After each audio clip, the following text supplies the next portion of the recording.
మహాపరిశుద్ధుడు మహోన్నతుడు మహిమ కలిగిన దేవా నిత్య నివాసన మా ప్రియ పరలోకపు తండ్రి మీకు వందనాలు స్తోత్రాలు అయా. ప్రారంభ ప్రార్థన మొదలుకొని పాటల ద్వారా మీ నామానికి మహిమ తెచ్చుకున్నారు అయా. మరి సమయంలో చెప్పడం సాక్ష్యాన్ని బట్టి మీ నామానికి మహిమ తెచ్చుకున్నారు.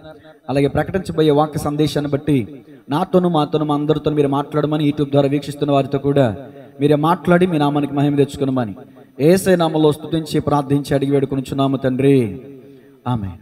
అందరికి వందనాలండి, అందరికి వందనాలు. God bless you all.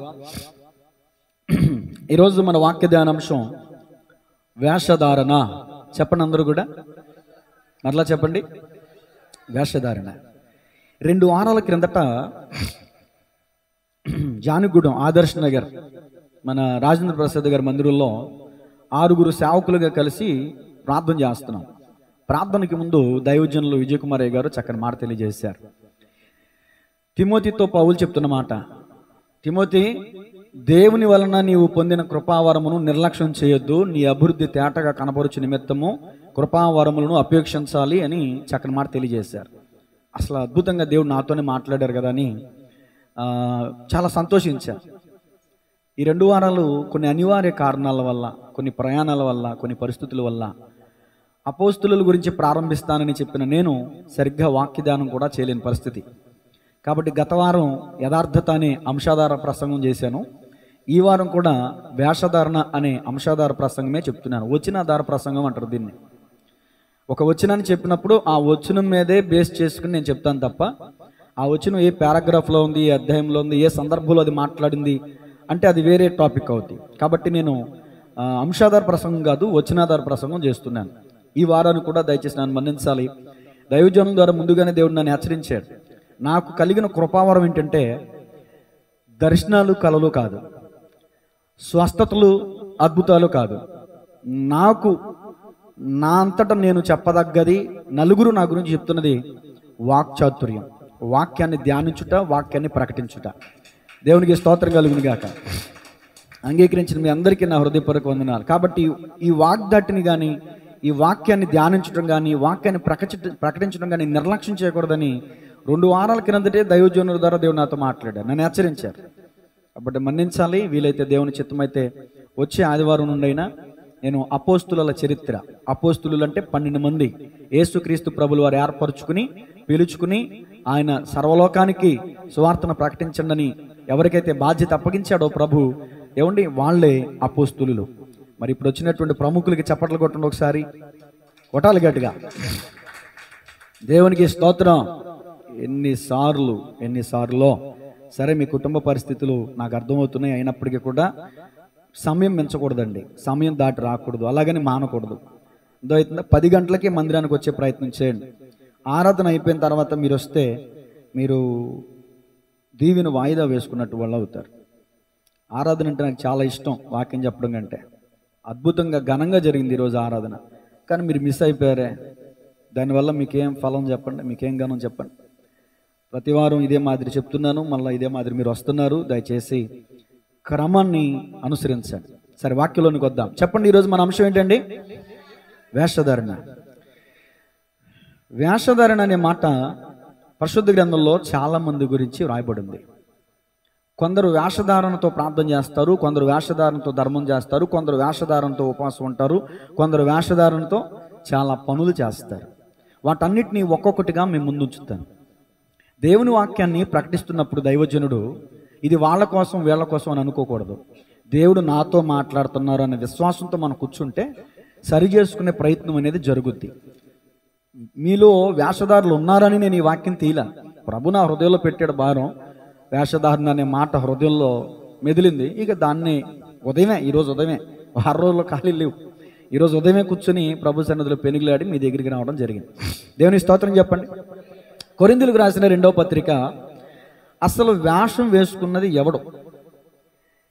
మరి ఇప్పుడు వేషాలు వేస్తున్న వాళ్ళందరూ ఎవరి పిల్లలు అనేది తేలిపోద్ది ఇక్కడ.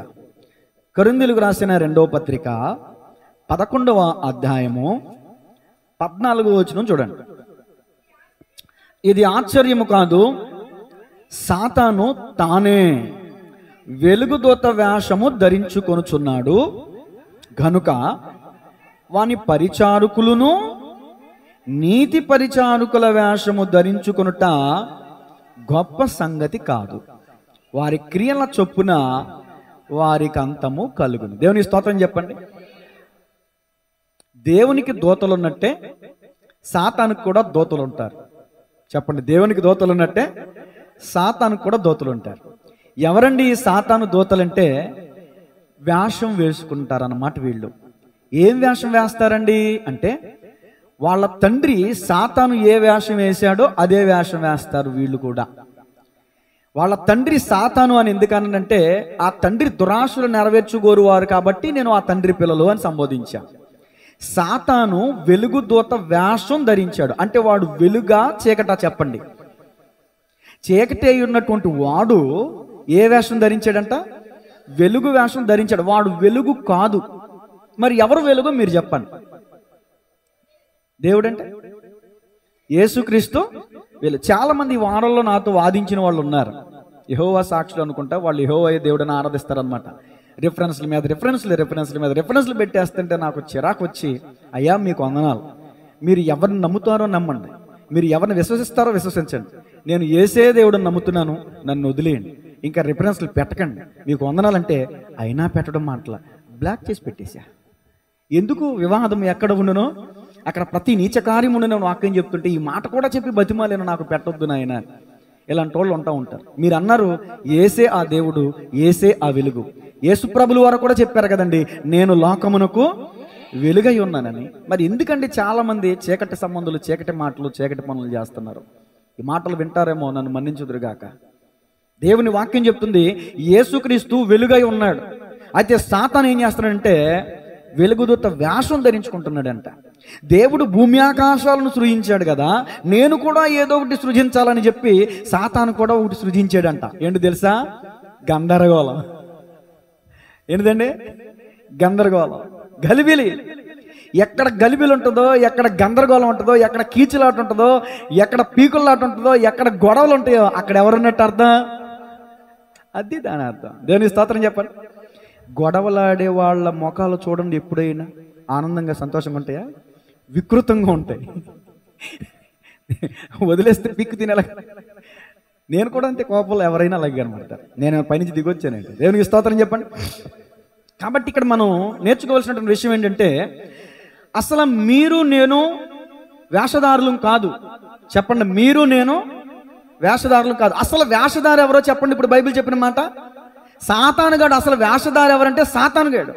కానీ కొంతమంది ఏం చేస్తారంటే సాతాను వేసేటటువంటి ఎర్రలకు పడిపోయి, సాతాను వేసే తంత్రాలకి, మాయలకి పడిపోయి చాలామంది వాడి బాణీలోకి వెళ్ళిపోతున్నారు. నేను ఇంతకుముందు చెప్పాను, నాకు దేవుడిచ్చిన కృపావరం ఏంటంటే వాక్యము ప్రకటించుటని వరం. నేను అడిగాను ఒకసారి ప్రభుని, ప్రభు స్వస్థత వచ్చే వరం నాకు ఇవ్వచ్చు అంటే, కొన్ని పరిస్థితులు చూసిన తర్వాత, కొన్ని అనుభవాలు చూసిన తర్వాత, కొన్ని వాక్యాలు విన్న తర్వాత నాకొద్దు ప్రభు అని ప్రార్థన చేశా. నాకు స్వస్థత పరిచే వరం వద్దు ప్రభు అని ప్రార్థన చేశా. ఎందుకు చెప్పనా? ఒకవేళ నేను చేసి వెంటనే అక్కడ ఆరోగ్యం అనేది వస్తే వాళ్ళకి ఎవరు దేవుడు అయిపోతారు? నేను దేవుడిని అయిపోతాను. జీవము కలిగిన దేవుడిని పక్కన పెట్టేస్తారు. చాలా మంది, ఆ పాస్టర్ గారు ప్రార్థన చేశాడండి నాకు రోగం పోయింది, ఆ పాస్టర్ గారు ప్రార్థన చేశారండి నాకు కాలు వచ్చింది, ఆ పాస్టర్ గారు ప్రార్థన చేశారండి నాకు ఉద్యోగం వచ్చింది అనేవాళ్ళు లేరండి. వాళ్ళు ఎవరిని మహింపరుస్తున్నారు? మనుషులు మహింపరుస్తున్నారు. నేను అంటాను, దేవుడు తన మహిమను వేరొకరికి ఇచ్చేవాడు కాడు. వీడేంటంటే ఏ వేషం వేసుకున్నాడంటే 13వ వచనం చూడండి. ఇప్పుడు ఏలయనగా అట్టి వారు క్రీస్తు యొక్క అపోస్తుల వేషము ధరించుకొని వారై ఉండి దొంగ అపోస్తులను మోసగాండ్రగు పనివారని. వీళ్ళు కూడా ఒక పనోళ్ళు. ఇప్పుడు నేను ఎవరిని? దేవుని జత పనివాడిని. వాళ్ళు కూడా పనిలో చేరినట్టు పనోళ్ళ కింద మారిపోయారు. తెల్ల బట్టలు వేసుకుని. కూలి పనికి వెళ్ళేవాడు కూలి బట్టలు వేసుకుంటాడండి. అదే సేవాపరమైనటువంటి ఈ పనిలోకి వస్తే తెల్ల బట్టలు వేసుకుంటాడే.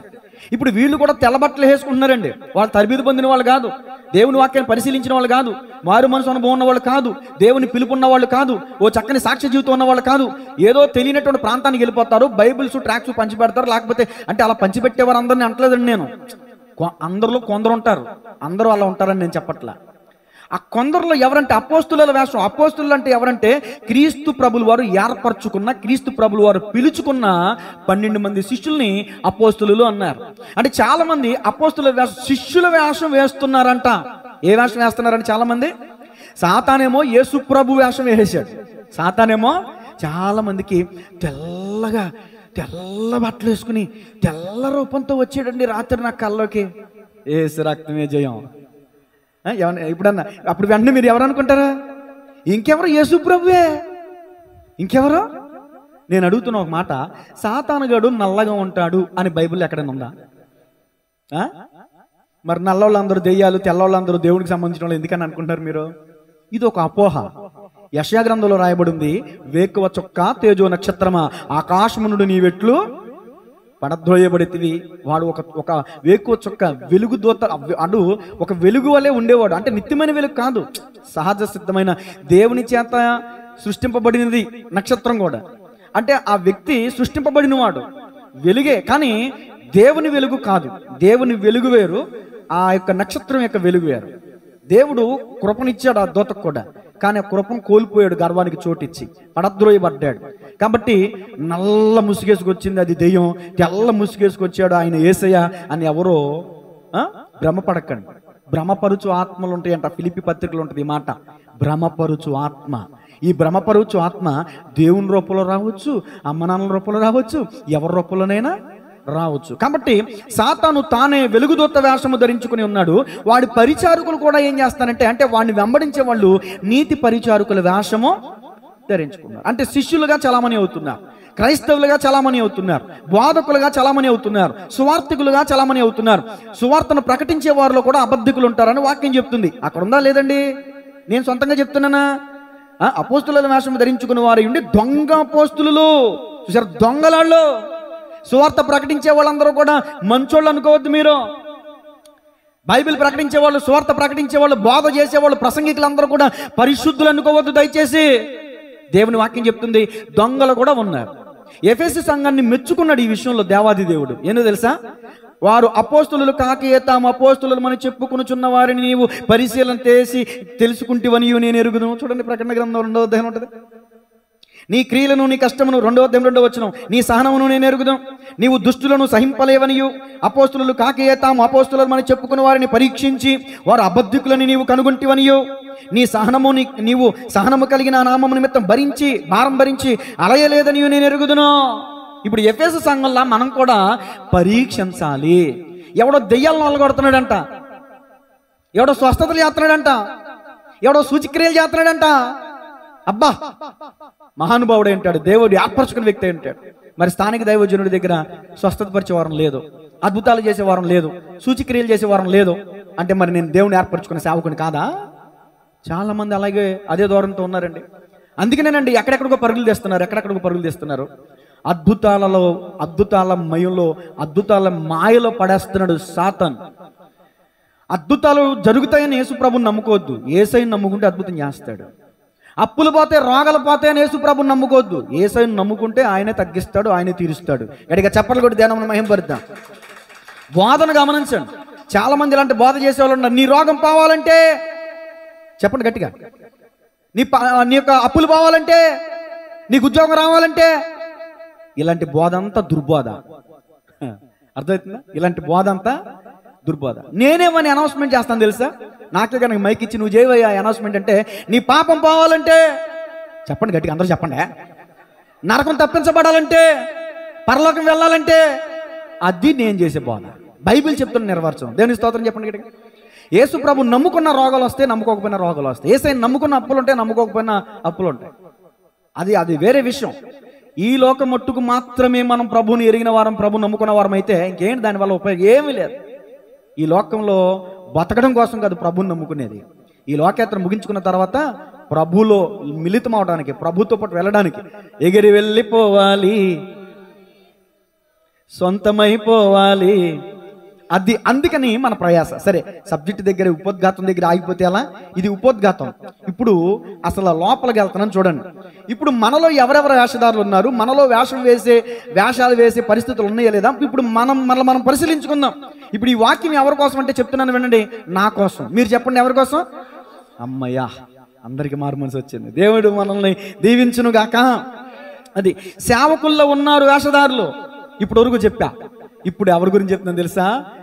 విశ్వాసులలో కూడా వేషధారులు ఉన్నారు. విశ్వాసులు అనబడిన మీరు ఒకరికొకరు ఏమై ఉన్నారు? సహోదరులు, సహోదరులు. ఇప్పుడు తీయండి మత్తయి సువార్త 7వ అధ్యాయము 1 నుంచి 5 వచనాలు. సేవకుల్లో వేషధారులు ఉన్నారని మీకు రిఫరెన్స్ ఇచ్చాను. ఇప్పుడు మరి విశ్వాసుల్లో కూడా ఉన్నారో లేదో చూపిస్తా. మీరు తీర్పు తీర్చకుడి, అప్పుడు మిమ్మల్ని గురించి తీర్పు తీర్చబడదు. నోరెత్తితే ఆడలాగా ఈడలాగా అని నోటి మాటలతోనే తీర్పు విధించేస్తా. నువ్వు ఇది చేసావు కాబట్టి నీకు ఇది, నువ్వు అది చేసావు కాబట్టి నీకు అది. అబ్బబ్బబ్బ, ఎక్కడ లేని జడ్జిమెంట్స్ ఇచ్చేస్తా ఉంటాం మనం. తీర్పు తీర్చకుడి, అప్పుడు మిమ్మల్ని గురించి తీర్పు తీర్చబడదు. మీరు తీర్పు తీర్చు చొప్పుననే మిమ్మల్ని గురించి తీర్పు తీర్చబడును. మీరు కొలుచు కొలత చొప్పుననే మీకును కొలవబడును. నీ కంటిలో ఉన్న దూలమును ఎంచక నీ సహోదరుని కంటిలో ఉన్న నలుసును చూచుట ఎలా? నీ కంటిలో దూలముండగా నీవు నీ సహోదరుని అంటే దాని అర్థం ఏంటి? నీ తోటి విశ్వాసానే కదా అర్థం. నీ కంటిలో ఉన్న నలుసును తీసివేయనమని చెప్పనేలా?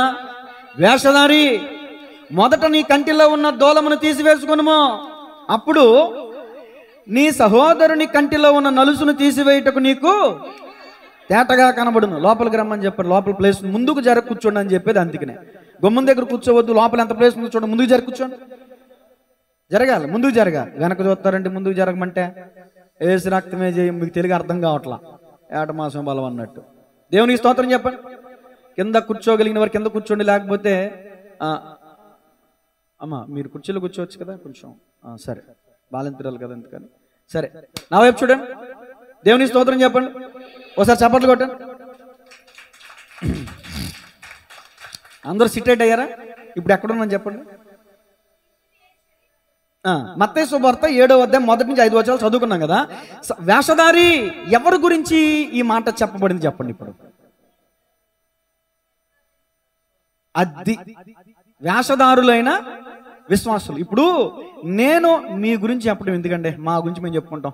నా భార్యకి నేను సహోదరుణ్ణి, ఆత్మీయంగా నేను నా భార్యకి సహోదరుణ్ణి.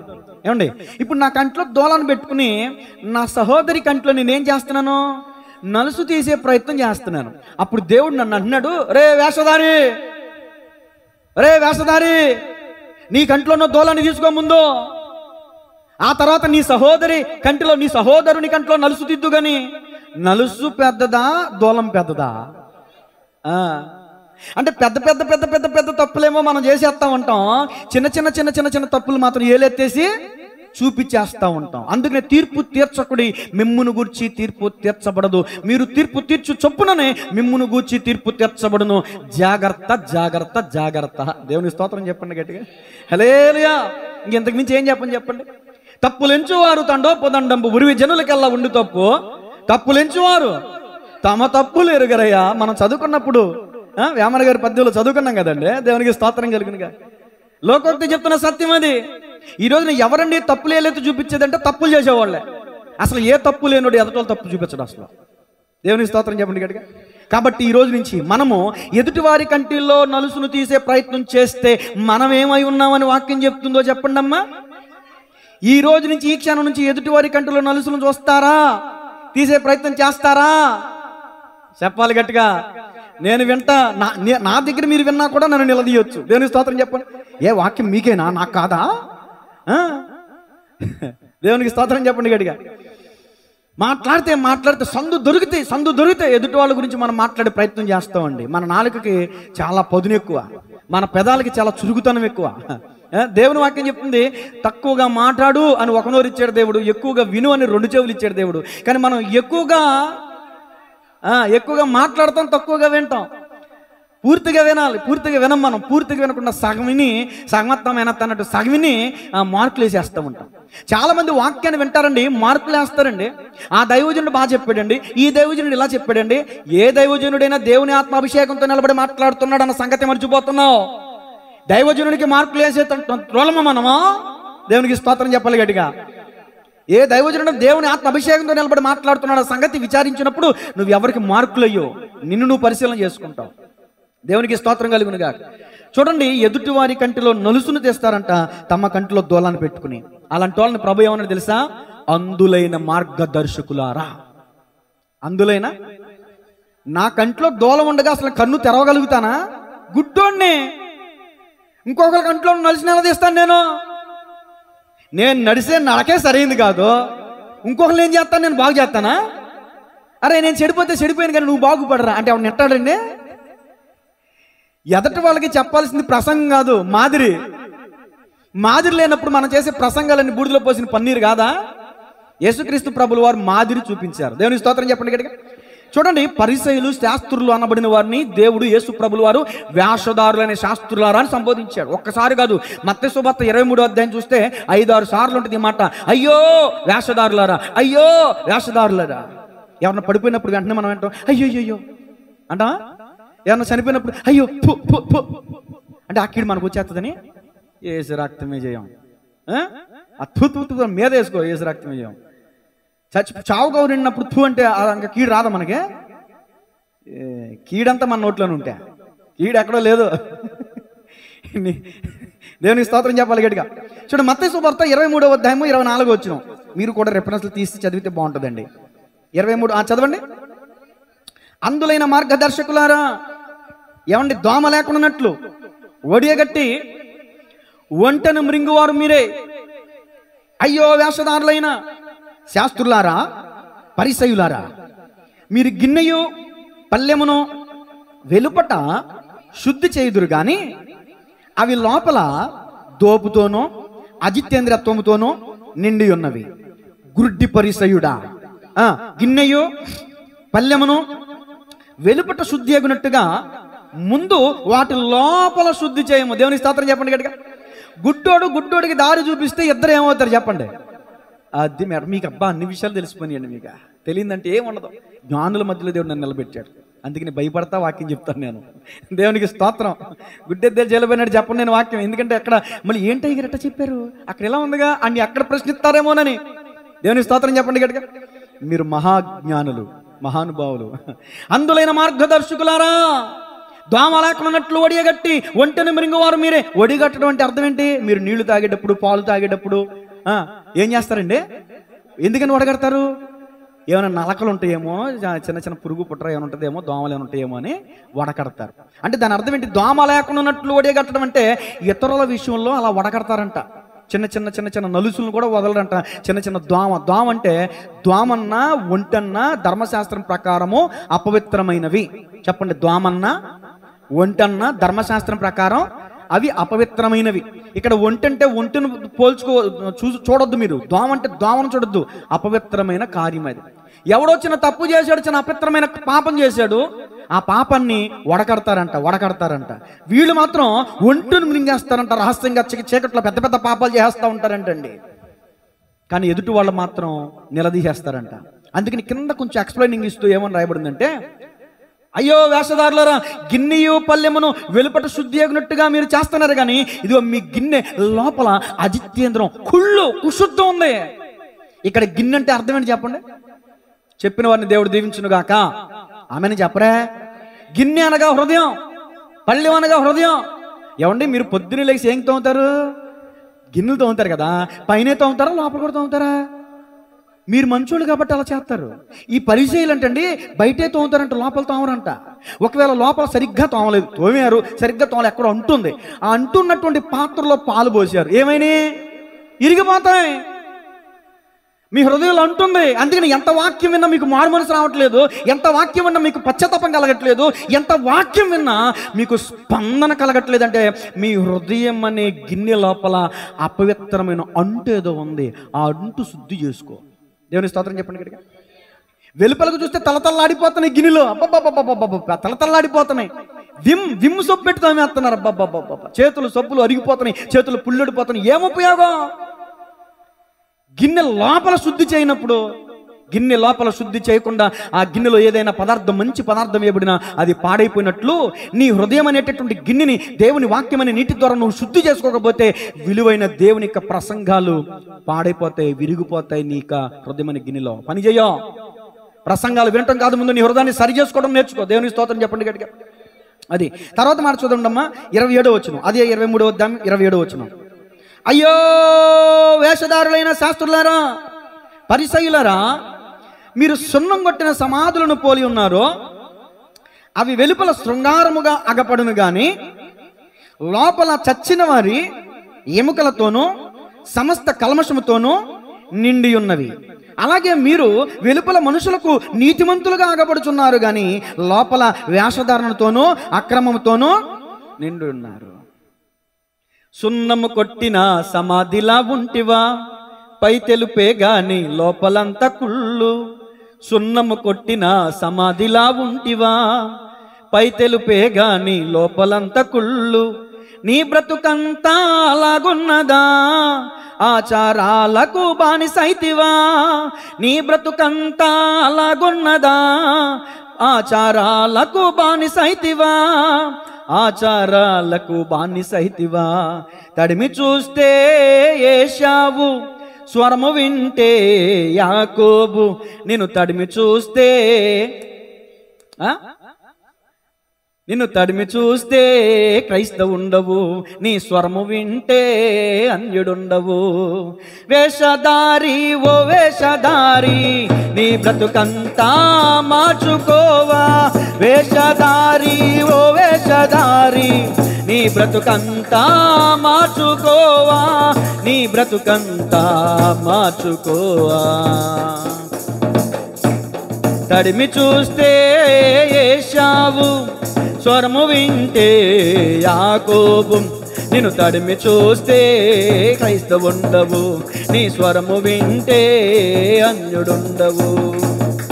దేవుని స్తోత్రం చెప్పండి గట్టిగా, హల్లెలూయా. ఏంటండి వీళ్ళున్న ఆచారాలు, ఏంటండి వీళ్ళకున్న సెంటిమెంట్స్? 7వ దినం సద్భాత్ అండి, 7వ దినం విశ్రాంతి దినం అండి. విశ్రాంతి దినం ఏ పని చేయకూడదని ఇలాంటి విషయాలను చాలా గొప్పగా చెప్తారండి. చాలా గొప్ప ప్రసంగికులు అండి వీళ్ళు, శాస్త్రులు, పరిసయ్యులు, ధర్మశాస్త్ర పండితులు. చాలా కఠినంగా చేస్తారండి వీళ్ళు. యూదులు చాలా కఠినంగా చేస్తారండి. పైకి చాలా నీతివంతులుగా కనిపిస్తారండి, పైకి చాలా యోగ్యులుగా కనిపిస్తారండి. కానీ ఆచారాలకు ఇంపార్టెన్స్ ఇచ్చినట్టుగా ఆ ఆచారాలలో ఉన్నటువంటి ఆత్మీయార్థాన్ని గమనించినటువంటి గుడ్డోళ్ళండి వీళ్ళు.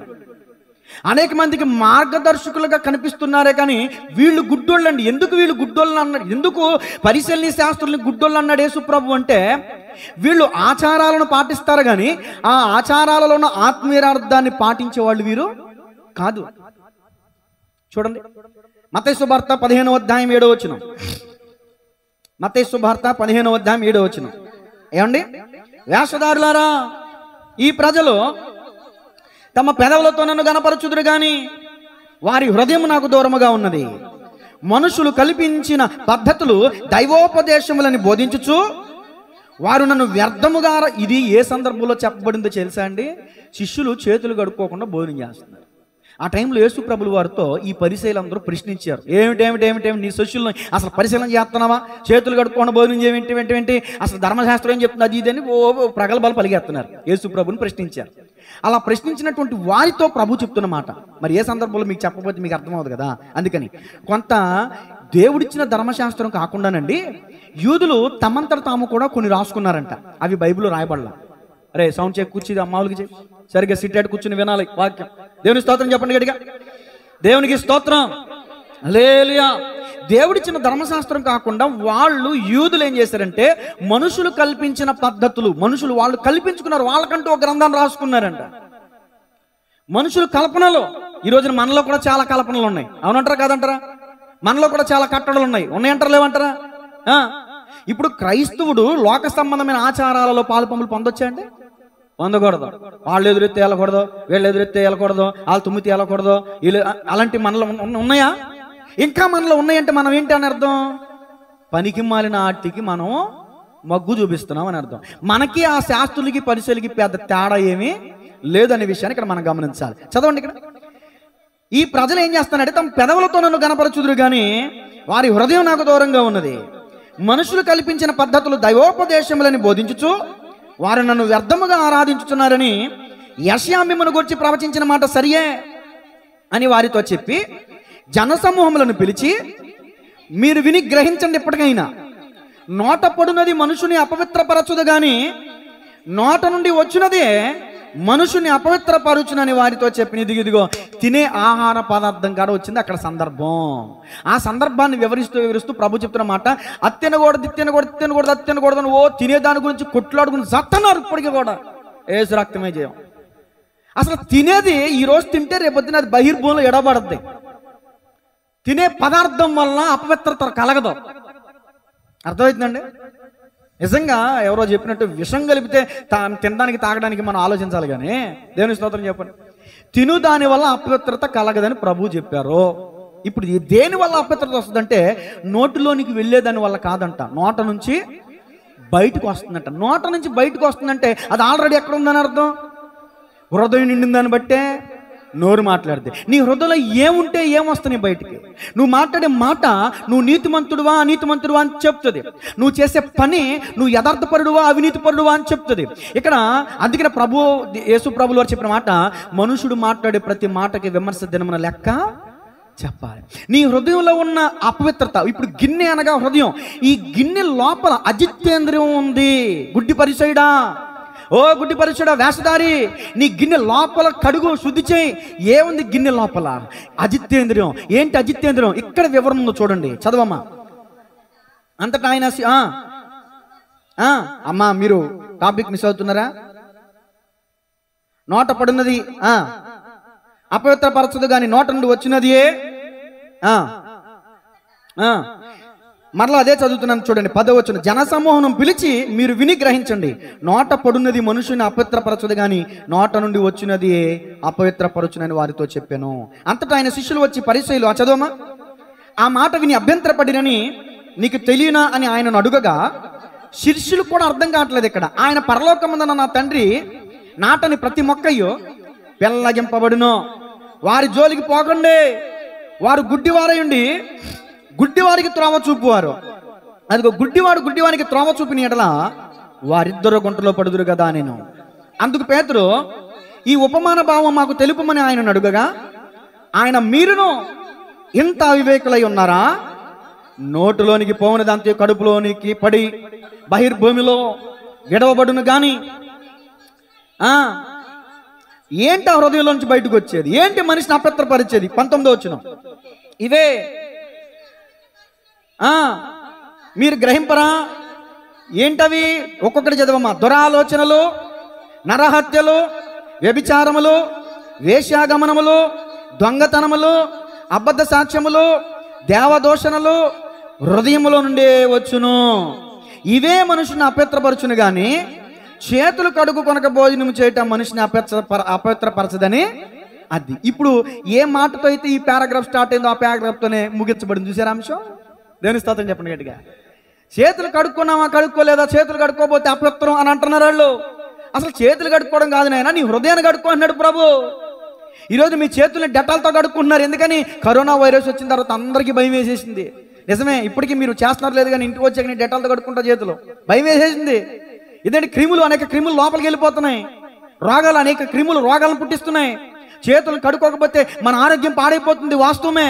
మరి హృదయాన్ని కడుక్కోకపోతే నీ ఆత్మీయత పాడైపోదా? ఒకసారి ఆలోచించు. ఏంటంటే హృదయంలో ఉన్న అపవిత్రత, హృదయంలో ఉన్న అంటు ఏంటంటే ఇక్కడ రాయబడింది మాట, దురాలోచనలంట, నరహత్యలంట, వ్యభిచారం అంట, వేశ్యాగమనములంట, ఏమంటే అబద్ధ సాక్ష్యములంట. ఇవన్నీ కూడా హృదయంలో పెట్టేసుకుని పైకి ప్రభువా ప్రభు అని ప్రార్థన చేస్తే ప్రభు ఆలకించే దేవుడు కాదు. అందుకని దేవుడు చెప్తున్న మాట, ఎవరైతే దురాలోచనలు కలిగి ఉంటున్నారో, ఎవరైతే చెడుతనం కలిగి ఉంటున్నారో, ఎవరైతే వ్యభిచార సంబంధమైన తలంపులు, పౌలు గారు అంటారు, వ్యభిచారిని చూచి పాపము ఆశించి పాపము మానలేని కన్నులు కలవాడా. ఈరోజు నీ కన్నుల్లో ఉంది దురాశ, ఈరోజు నీ హృదయంలో ఉంది దురాశ, ఈరోజు నీ తలంపులో ఉంది దురాశ. ఏ దురాశ అయితే నీ హృదయంలో ఉందో, ఏ అపవిత్రత నీ హృదయంలో ఉందో, అది నిన్నేం చేస్తుందంటే ఆ అపవిత్రత నిన్ను పాడు చేస్తుంది, నరకానికి తీసుకుని వెళ్ళిపోద్ది. దేవుని స్తోత్రం చెప్పండి గట్టిగా. వ్యభిచారులు, దొంగలు, అబద్ధికులు అగ్ని గంధకములతో మండు గుండములో పాలు పంపులు పొందుదురు. ఇది 2వ మరణం. ప్రకటన గ్రంథం 21:8 వచనం. దేవుని స్తోత్రం చెప్పండి గట్టిగా. అందుకని మనలో ఉన్న దురాలోచనలు తీసేసుకోవాలి, మనలో ఉన్న వ్యభిచార తలంపులు తీసేసుకోవాలండి. నాకు లేవు, నాకు రావు అనేవాళ్ళు ఎవరైనా ఉన్నారా అండి? ఇదిగో నరమాడుతున్న ప్రతి నరుని దగ్గర, ఈ బ్లడ్ ప్రవహిస్తున్న ప్రతి ఒక్కరి దగ్గర అనేక ఆలోచనలు వస్తూ ఉంటాయి, అనేక ఆలోచనలు దాడి చేస్తూ ఉంటాయి. అపవాది కొన్ని ఆలోచనలు తీసుకొస్తాడు నీ దగ్గరికి. దేవుని స్తోత్రం చెప్పండి గట్టిగా. ఇప్పుడు 2025లో మన తిమోతి గారు ఏం చేశారు? వ్యర్థమైంది, పనికిమాలింది, తన చేతిలో ఉన్న చెడుతనాన్ని విడిచిపెట్టాడు. ఆయన విడిచిపెట్టేశారా? ఇప్పుడు సాతాను మెల్లగా వస్తాడు. ఇదిగో ఏంటి నిజమేనా? అప్పుడు కొంచెం ఈయనకి ఏం రావాలి? నిజమే, అతను పోయేస్తున్నాము అనాలి. నిజమే కానీ అన్నాడు అనుకో, అక్కడ ఏమర్థనాడు? కానీలో ఉంది పెద్ద. ఇదిగో ఎవరో చూడలే కానీ ఇదిగో అర్ధరాత్రి లే, పైకి లే, అర్ధరాత్రి వస్తాడు, లే మర్చిపోయావా నన్ను? ఎంత హ్యాపీగా విలాసవంతంగా నీ టెన్షన్స్ అన్ని నేను క్లియర్ చేసేవాడిని కదా. ఒక దమ్ము లాగితే నీ గుండెల్లో దడంత తగ్గిపోయేది కదా. ఒకసారి రా ఎక్కడికి కాల్చడానికి. అందరూ పడుకున్నారులే, లే ఎవరో చూడకుండా నేను చేస్తానులే లే అన్నప్పుడు మీరేమనాలే? ఆమేన్. దేవునికి స్తోత్రం చెప్పండి. ఇక్కడికి ఏదైతే నువ్వు విడిచిపెడతావో దాన్ని మరలా కక్కిన దానికి మళ్ళీ తిరిగి ఆశించేలాగా చేస్తాడండి సాతాను. నిన్ను దుష్ప్రేరేపణ గురి చేస్తాడు, దురాలోచన రప్పిస్తాడు, చెడు చేయని ప్రేరేపిస్తాడు, చెడు చేయని నడిపిస్తాడు, నిన్ను ప్రేరేపిస్తాడు, నిన్ను ప్రలోభ పెడతాడు. కాబట్టి దేవునికి వాక్యం చెప్తుంది, దురాలోచనలు మన హృదయంలోకి వస్తే వెంటనే మోకాళ్ళు వేసి ప్రభా నాకు విడుదల దయచే ప్రభా యేసు నామములో ప్రార్థన చేయాలా. దేవునికి స్తోత్రం చెప్పండి గట్టిగా. హల్లెలూయా. సరే మంచిది. ఇప్పుడు ఇంకా సబ్జెక్ట్ లోపలికి వస్తున్నాను చూడండి. ఎవరెవరిలో వేషధారణ ఉందో ఇప్పుడు తేలిపోద్ది. మనందరిలో ఒకవేళ వేషధారణ ఉందేమో. ఇప్పుడు సేవకుల గురించి చెప్పాను, ఇప్పుడు విశ్వాసుల గురించి మరికొన్ని విషయాలు చెప్తాను చూడండి. మత్తయి సువార్త 6వ అధ్యాయం 2వ వచనం. మత్తయి సువార్త 6వ అధ్యాయం 2వ వచనం. కావున నీవు ధర్మము చేయనప్పుడు మనుషుల వలన ఘనత నొందవలెనని వేషధారులు సమాజ మందిరములలో వీధులలోనూ చేయలాగున నీ ముందర బోర ఓదింపవద్దు, వారు తమ ఫలం పొంది ఉన్నారని నిశ్చయముగా మీతో చెప్తాను. ఇక్కడ దాని అర్థం ఏంటి చెప్పండి? బోర ఓదటం అంటే దాని అర్థం ఏంటి? చచ్చిపోయిన బోర్లు ఉండే, ఇప్పుడు లేవు.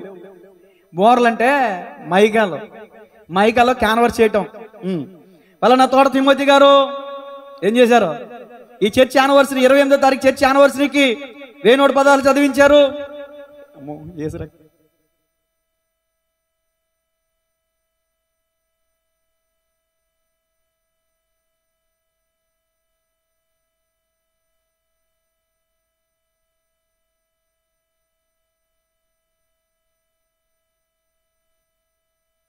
మహిమ కలుగును గాక.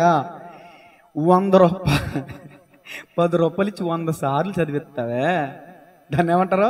బోర ఊదించడం అంటారు.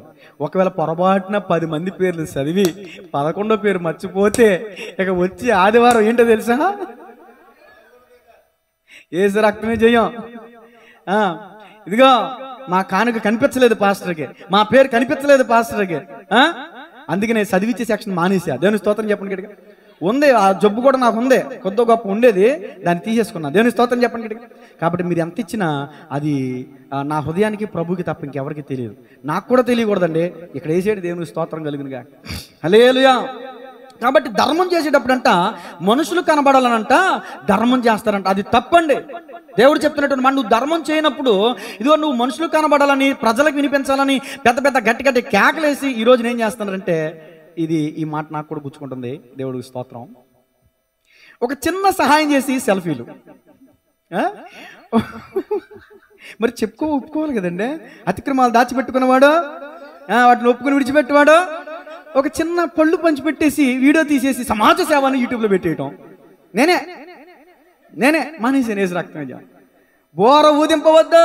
నీవు ధర్మం చేయనప్పుడు ఇదిగో మనుషులకు కనబడాలని నువ్వు ధర్మం చేయొద్దని. మరి వాక్యం 2 అంచెలు కలిగి అర్థం, చెప్పేవాడికి దోస్తుంది, ఈనేవాడికి దోస్తుంది. యేసు రక్తమే చేయం. ఇప్పుడు ఈ పాస్టర్ గారికి బలం అయిపోయింది అనుకున్నా కదా, మీకుంది ఇప్పుడు ముందు యేసు రక్తమే చేయం. చూడండి, నా మాట అయిపోయింది, ఇప్పుడు మీ మాట. మత్తయి సువార్త 6వ అధ్యాయం 5వ వచనం. మత్తయి సువార్త 6వ అధ్యాయం 5వ వచనం. మరియు మీరు ప్రార్థన చేయనప్పుడు వేషధారుల వల్లే ఉండొద్దు. అమ్మో, చూసారా, ప్రార్థనలో కూడా వేషధారణ అంట. మనుషులకు కనబడవలెనని సమాజ మందిరములలోనూ వీధుల, అబ్బా ఎప్పుడు మందిరంలోకి వచ్చిన కేటగిరీ కాదనమాట. ఇది సువార్తలోనే కనబడతారు మనోళ్ళు. వీధుల మూలల్లోనూ నిలిచి ప్రార్థన చేయటంటే వాళ్ళకి ఇష్టం అంట. వారు తమ ఫలం పొంది ఉన్నారని మీతో నిత్యముగా చెప్పుచున్నాను. నీవు ప్రార్థన చేయనప్పుడు నీ గదులోనికి వెళ్ళి తలుపేసుకుని రహస్యమందు నీ తండ్రికి ప్రార్థన చేయి. అప్పుడు రహస్యమందు చూచు నీ తండ్రి నీకు ప్రతిఫలం ఇస్తాడు. దేవుని స్తోత్రం చెప్పండి గట్టిగా. ఉపవాసం ఉన్న వాళ్ళ ముఖాలు చూడలేమండి అసలు. వాళ్ళ నోటితో చెప్పక్కర్లా, వాళ్ళ కళ్ళే చెప్పేస్తాయి, వాళ్ళ యాక్టింగే చెప్పేస్తుంది. అంటే మన సంఘంలో ఎవరు అలాంటి వాళ్ళు లేరులేండి. దేవుని స్తోత్రం చెప్పండి. కొన్ని ఉపాసకుడికి నేను వెళ్తా ఉంటాను కదా, కొంచెం అలా వాక్యం అయిపోయిన తర్వాత అలా బయటికి వెళ్ళినప్పుడు కొంతమంది, ఏంటమ్మా అలా ఉన్నావు, అబ్బా అవునా, అసలు ఎంత యాక్టింగ్ అంటే ఏర్ లెవెల్. ఇప్పుడు రేపో మాపో ఎగుపురి దిగుపురి అన్నట్టు యాక్టింగ్ చేస్తారు వీళ్ళు. 3 రోజుల నుంచి అన్నపానాలు తీసుకోనండి, అంత ఖచ్చితంగా అంత పచ్చిగా ఏమంటారు తినంటే, అంత కఠినంగా ఇంకోటి ఏదో అంటారండి, అంత నిష్టగా ఇంకోటి ఉంటుంది, పచ్చి మంచులు కూడా ముట్టనండి అంటారు కదా. కఠినమైన ఉపవాసం అంటే నేను కఠినమైన ఉపవాసం చేస్తాను, ఆలకలాగా ఏలకలాగా అత్తిని సిత్తని ఉపవాసాలు ఉన్నాను నేనేనా? మరి నీ గురించి నువ్వు చెప్పుకుంటే మళ్ళీ ఆలకలాగా ఏలకలాగా ప్రతిదీ మనుషులు కనబడాలి. ధర్మం చేస్తే మనుషులు కనబడాలి, ప్రార్థన చేస్తే మనుషులు కనబడాలి. యేసు రక్తం విజయం. ఏనాడైనా ఇంట్లో నీ పొద్దున్నే చీకటితో లేచి రహస్యమందుతున్న చూచుచున్న నీ తండ్రికి ఏనాడైనా మొరపెట్టిన దాఖలాలు ఉన్నాయా? మనం లేచేదే 9ంటికి, ఇంకెక్కడ చీకటితో ఉండేది లేచేది మన యేసు రక్తం విజయం. దేవుని స్తోత్రం చెప్పండి గట్టిగా. అది నువ్వు ప్రార్థన చేస్తే వేషధారణ, నువ్వు ధర్మం చేస్తే వేషధారణ. తర్వాత చూడండి సామెతల గ్రంథం 27:14. కొంతమంది పొలోమంట పొద్దున్నే తెల్లారిపోయిందిరా బాబు అన్నట్టు, అందరికి తెల్లారిపోయిందని తెలియజేయాలన్నట్టు కోళ్ళు ఎక్కడైతే నిద్రపోతాయో వీళ్ళు కోళ్ళలాగా కోతలు కూసేస్తూ ఉంటారు. వేకునే లేచి ఏ శబ్దం అంటమ్మా అంటే ఎలా ఉంటుందో మీరు చెప్పండి ఒకసారి.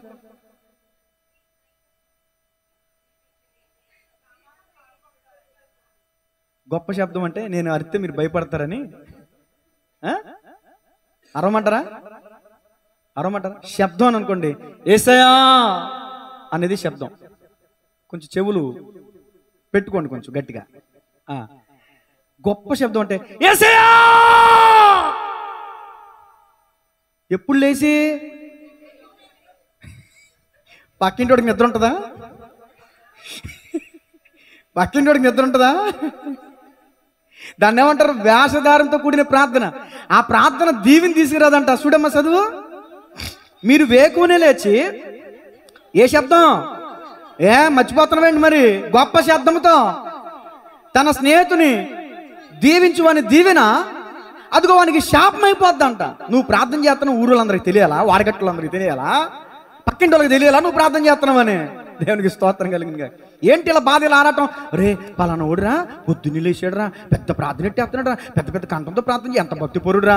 అదంతా నోటి మాటలతో కూడిన ప్రార్థనే. పైకి భక్తి వేషం హృదయంలో మోసం, పైకి భక్తి వేషం హృదయంలో మోసం. ఇదే ప్రభువా మా విశ్వాస జీవితం, ఇదే చేస్తాము జనుల ముందు ఎన్నెన్నో ప్రార్థనలు, ఆ పెదవులతోనే పలుకుతాము అసత్యాలు. చేస్తాము జనుల ముందు వార్తలా, ఆ పెదవులతోనే పలుకుతాను అసత్యాలు. తల వంచితే ధ్యానం, కనులు తెరిస్తే మోహం. నులివెచ్చని నయవంచన కదా నా జీవితం. పైకి భక్తి వేషం హృదయంలో చేస్తాను జనుల ముందు ఎన్నెన్నో, ఆ పెదవులతోనే పలుకుతాను. కనులు మూస్తే చెప్పాలి ధ్యానం, చీకట అమ్మో ఎక్కడ శృంగవృక్షం వీరవాసనం యేసు రక్తం నీళ్లు పడినట్టున్నాయి గట్టిగా. కన్నులు మూస్తే మెడిటేషన్ ధ్యానం, కన్నులు తెరిస్తే మోహపు చూపు. దేవునికి మహిమ కలుగును. చీకట తెలియలేదు నాకు యేసు రక్తం విషయం. చూడండి మార్కు సువార్త 12:40. హృదయంలో అపవిత్రత పెట్టేసుకుని, హృదయంలో దుర్మార్గత, దురాలోచన, చెడుతనము, వ్యభిచారము, దొంగతనము, అబద్ధ సాక్ష్యములు ఇవన్నీ నీ హృదయంలో పెట్టేసుకుని నీ పొరుగు వారికి అన్యాయం చేసి నువ్వు పెద్ద గొంతు కట్టేసి ప్రభు అని ప్రార్థన చేసేస్తే ప్రభు అక్కడ వణిగిపోయి పరిగెత్తుకుంటే నీ దగ్గరికి వచ్చేసి నీకు కోరికను తీర్చేస్తాడు అనుకుంటున్నావా? విధవరాండ్ర ఇండ్లను అంటే దాని అర్థం ఏంటమ్మా? మింగటం అంటే ఒక ఉద్దేశం ఉంది, దిగమింగటం అంటే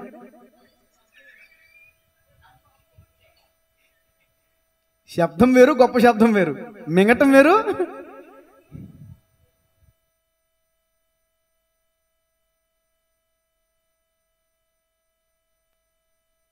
దేవునికి స్తోత్రం చెప్పండి గట్టిగా. దిగమింగేయటం అంటే ఇక వాళ్ళ పరిస్థితి ఏంటి, వాళ్ళకి ఉందా లేదా, మంచి చెడ్డ ఏం ఆలోచించరు. ఎవరిని దిగమింగేస్తున్నారు? ఉన్న వాళ్ళన విధవరాండ్రని అంటండి, భర్త లేని వాళ్ళని అంటండి. భర్త లేని విధవరాండ్ర దగ్గర అంట దిగమింగేసి అంట ఏం చేస్తున్నారంటే వీళ్ళు అదిగో దీర్ఘ ప్రార్థనలు అంటే ఇప్పుడు అర్థమైంది మీకు? దీకి దీర్ఘం ఏక్ పలిస్తే ఏ అని చదివాళ్ళం కదా. దీకి పలిస్తే దీర్ఘ ప్రార్థన అంటే ప్రార్థన ఎత్తే కొంతమందికి ఆదికాండం నుంచి ప్రకటన గ్రంథం వరకు ఎత్తేస్తారు. ప్రార్థనలో వాక్యం ఉంది. ఇప్పుడు రేపు పొద్దున్న నా పరిస్థితి చూడాలి, ఏసు రక్తమే టైం ఏమో తక్కువ, మనుషులేమో ఎక్కువ. ఎవరికి 2 నిమిషాలు మాట్లాడమనిస్తే 10 నిమిషాలు మైక్ వదలరు. కుర్రోడికి బైకు, పాస్టర్కి మైక్ ఇస్తే వదలరు. ఏసు రక్తమే చేయం. 2 నిమిషాలు అంటే 10 నిమిషాలు, 10 నిమిషాలు అంటే అరగంట తినేస్తాం మేము. దేవునికి స్తోత్రం చెప్పండి గట్టిగా. హల్లెలూయా.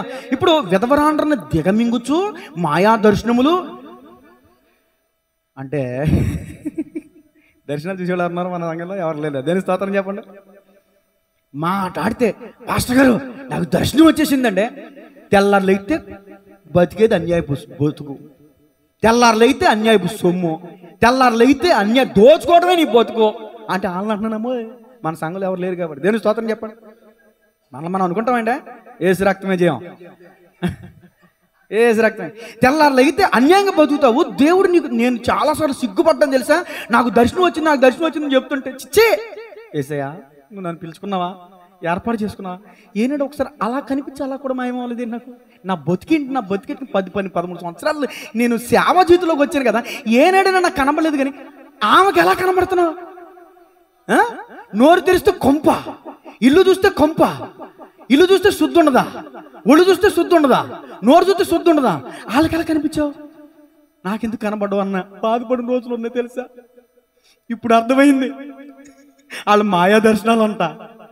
దేవుని స్తోత్రం చెప్పాలి గడగా. నిజమైన దర్శనాలు కాదయ్యి, మాయా దర్శనాలు. దేవునికి స్తోత్రం కలుగునుగా. మాయా దర్శనములనంట దీర్ఘ ప్రార్థనలు అంట. దీర్ఘ ప్రార్థనలు అమ్మా 2 నిమిషాలు క్లుప్తంగా ప్రార్థన చేయండి అమ్మంటే ముగించదామేమా? నేనేం మధ్యలో అంట పోనీ ఇది మోగెత్తా ఏసు రక్తమే ఇక ప్రార్థనలు వెళ్ళిపోతారండి. వాళ్ళని ఇప్పుడు ఆపితే ఎక్కడ మనకు పాపం వస్తుంది అనిపిస్తుంది.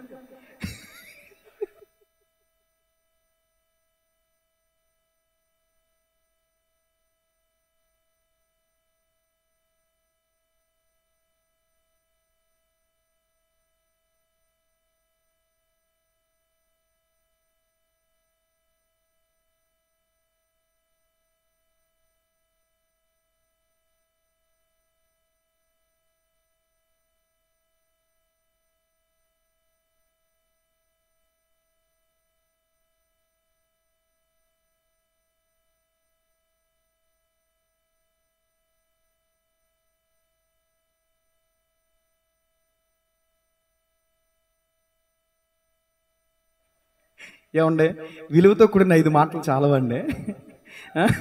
ఎందుకంటే దీర్ఘ ప్రార్థనలో నేనే ప్రార్థన పరుణ్ణి అన్నట్టు, గంట ప్రార్థన చేస్తే దేవుడు ఏదో సింహాసనం ముందే అతను మన సింహాసనం అన్నట్టు ప్రార్థన చేసి ప్రతి ఒక్కళ్ళు పరలోకానికి వెళ్ళడం ఉంది తెలుసా బైబిల్లో. మత్తయి 7:21 ప్రభువా అని పిలిచి ప్రతివాడు పరలోక రాజ్యంలో ప్రవేశించుడు గాని తండ్రి చిత్త ప్రకారము చేయవాడే దేవుని రాజ్యంలో ప్రవేశిస్తాడు. గట్టిగా చప్పట్లు కొట్టి. ఎవరికి కావాలని దీర్ఘ ప్రార్థనలో ఎదుటి వాళ్ళని మాయ చేసి, ఎదుటి వాళ్ళని అన్యాయం చేసి, ఎదుటి వాళ్ళు దిగమింగేసి, విధవరాండ్రని కూడా చూడకుండా, భర్త లేనోడని కూడా చూడకుండా, పింఛని డబ్బుల్లో కూడా ఏసు రక్తమే జయం. వాళ్ళకి వచ్చేదే పింఛని, అవి కూడా వదులుతలేదండి దుర్మార్గులు. దేవునికి స్తోత్రం కలుగునుగా. సరే నేను ముగిస్తున్నాను. ధర్మం చేస్తే వేషమా, ప్రార్థన చేస్తే వేషమా? నీకు పొద్దున్నే లేచి నేనే ప్రార్థన పరుణ్ణి అన్నట్టు తెలియజేయడం కోసం ఇతరుల నిద్ర పాడు చేసేసి, ఇద్దరు పక్కన హార్ట్ పేషెంట్ ఉంటే ఏమవుతారు? ఆ పక్కన హార్ట్ పేషెంట్ ఉన్న వాళ్ళు ఏమవుతారో ఏసు రక్తమే జయం. మన ప్రార్థన ఒక ఆత్మను రక్షించాలి కానీ ఒక మనిషిని పాడు చేయకూడదండి. అర్థమవుతుందా? అది తర్వాత చూడండి. మత్తయి సువార్త 6:16. మత్తయి సువార్త 6:16. అయితే అది మీరు ఉపాసం చేయనప్పుడు వేషధారుల వలె దుఃఖముఖులై ఉండొద్దు, తాము ఉపవాసం చేయుచున్నట్టు మనుషులకు కనబడవలనని. అర్థమైందమ్మా? ధర్మం చేస్తే వేషం, ప్రార్థన చేస్తే వేషం, ఆఖరికి ఉపవాసం ఉంటే కూడా వేషం అంట. కాబట్టి మనుషులు కనబడాలని ముఖాలను వికారం చేసేసుకుని ఓదో 4 రోజుల నుంచి ఉపవాసం ఉండి 40 రోజుల నుంచి 40 దినాలు ఉపవాసం చేసేస్తున్నట్టు బిల్డప్ ఇచ్చే మాకు అని దేవుడు వాక్యం చెప్తున్నాడు, నేను కాదు. దేవునికి స్తోత్రం కలుగును గాక. తర్వాత వేషధారులు క్రియలు ఎలా ఉంటాయి చూడండి. వేషధారులు క్రియలు మత్తయి సువార్త 23:1. ఇప్పుడు వస్తుందండి మీకు నువ్వు యేసు రక్తమే జయం. నేను జోక్ చేయట్లేదు కానీ మత్తయి సువార్త 23వ అధ్యాయం మొదటి నుంచి కొన్ని విషయాలు. అప్పుడు యేసు జన సమూహములతోనూ తన శిష్యులతోనూ ఇట్లా నేను శాస్త్రులను పరిసయ్యులను మోషే పీఠ మందు కూర్చుండువారు గనుక వారు మీతో చెప్పిన వాటన్నిటిని అనుసరించి గాయకునుడి. అయినను వారి క్రియల చొప్పున చేయకుడి, వారు చెప్పుదురే గాని చేయరు. మోసం కాదమ్మా, మోయశక్యము కాని భారమైన బరువులు మనుషుల భుజముల మీద వారు పెట్టుదురే గాని తమ వ్రేలితోనైనాను. నాకు ఏది గుర్తొస్తుంది చదువుతుంటే యేసు రక్తమే జయం చెప్పమంటారా? కొంతమంది చెమ్మ ఊరుకొని ఎక్కలేని తీసుకొచ్చి మాకు ఇప్పుడు నువ్వు యేసు రక్తమే జయం ఆ బాక్స్ తీసి అంటే ఎట్టున్నాయి అంటే అసలు మరియమ్మకు వందనాలండి. సింగిల్ హ్యాండ్తో లేపేసి పట్టుకెళ్ళిపోతుంది పెద్ద బాక్స్. నేనేమో ఈడ్చుకుంటూ వెళ్తా. కొంతమంది బరువులు మోసేటప్పుడు ప్రయత్నాలు చేస్తారు చూసారా? బరువు ఆటో నుంచి దించగానే రా పట్టుకో, పెట్టు ఇక్కడ పెట్టు, ఇక్కడే దించు స్లోగా. అడావిడ చేసేవాళ్ళని చూసారు ఎప్పుడన్నా? ఇలా పని చేయరు, అడావిడ చేస్తారు. దేవుని స్తోత్రం చెప్పండి. ఆ మాట నువ్వు ఎలా కొలం చేసాను అనుకున్నాను, అక్కడే ఉంటా చూడదు. అదిగో మోయ శక్యము కాని భారమైన బరువులు కట్టి మనుషుల భుజముల మీద వారు పెట్టుదురే కానీ తమ వ్రేలితోనైనా వాటిని పని చెయ్యండి. పని చేసేవాడు పైకి వస్తాడు, ఈడు పని చేయడు.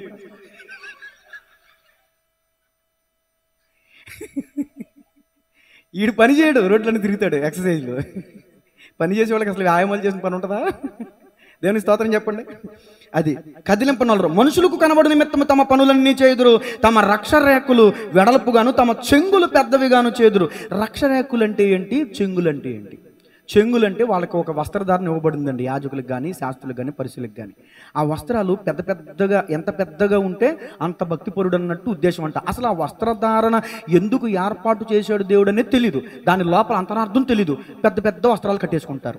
అర్థమవుతుందండి? రక్షరేకులు అంటే ఒక పేపర్ మీద వచనాన్ని రాసి ఆ వచనాన్ని ఇక్కడ కట్టేస్తారు.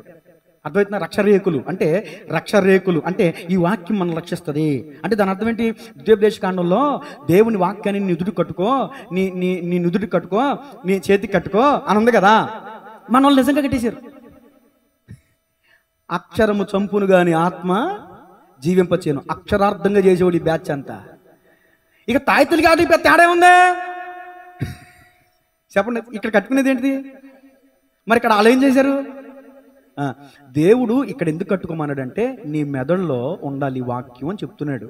ఇక్కడ ఎందుకు కట్టుకోమన్నాడు అంటే దీని పక్కన ఉన్న గుండెల్లో నీ వాక్యం భద్రం చేసుకొని వాక్యం చెప్తున్నాడు. అర్థమవుతుందండి?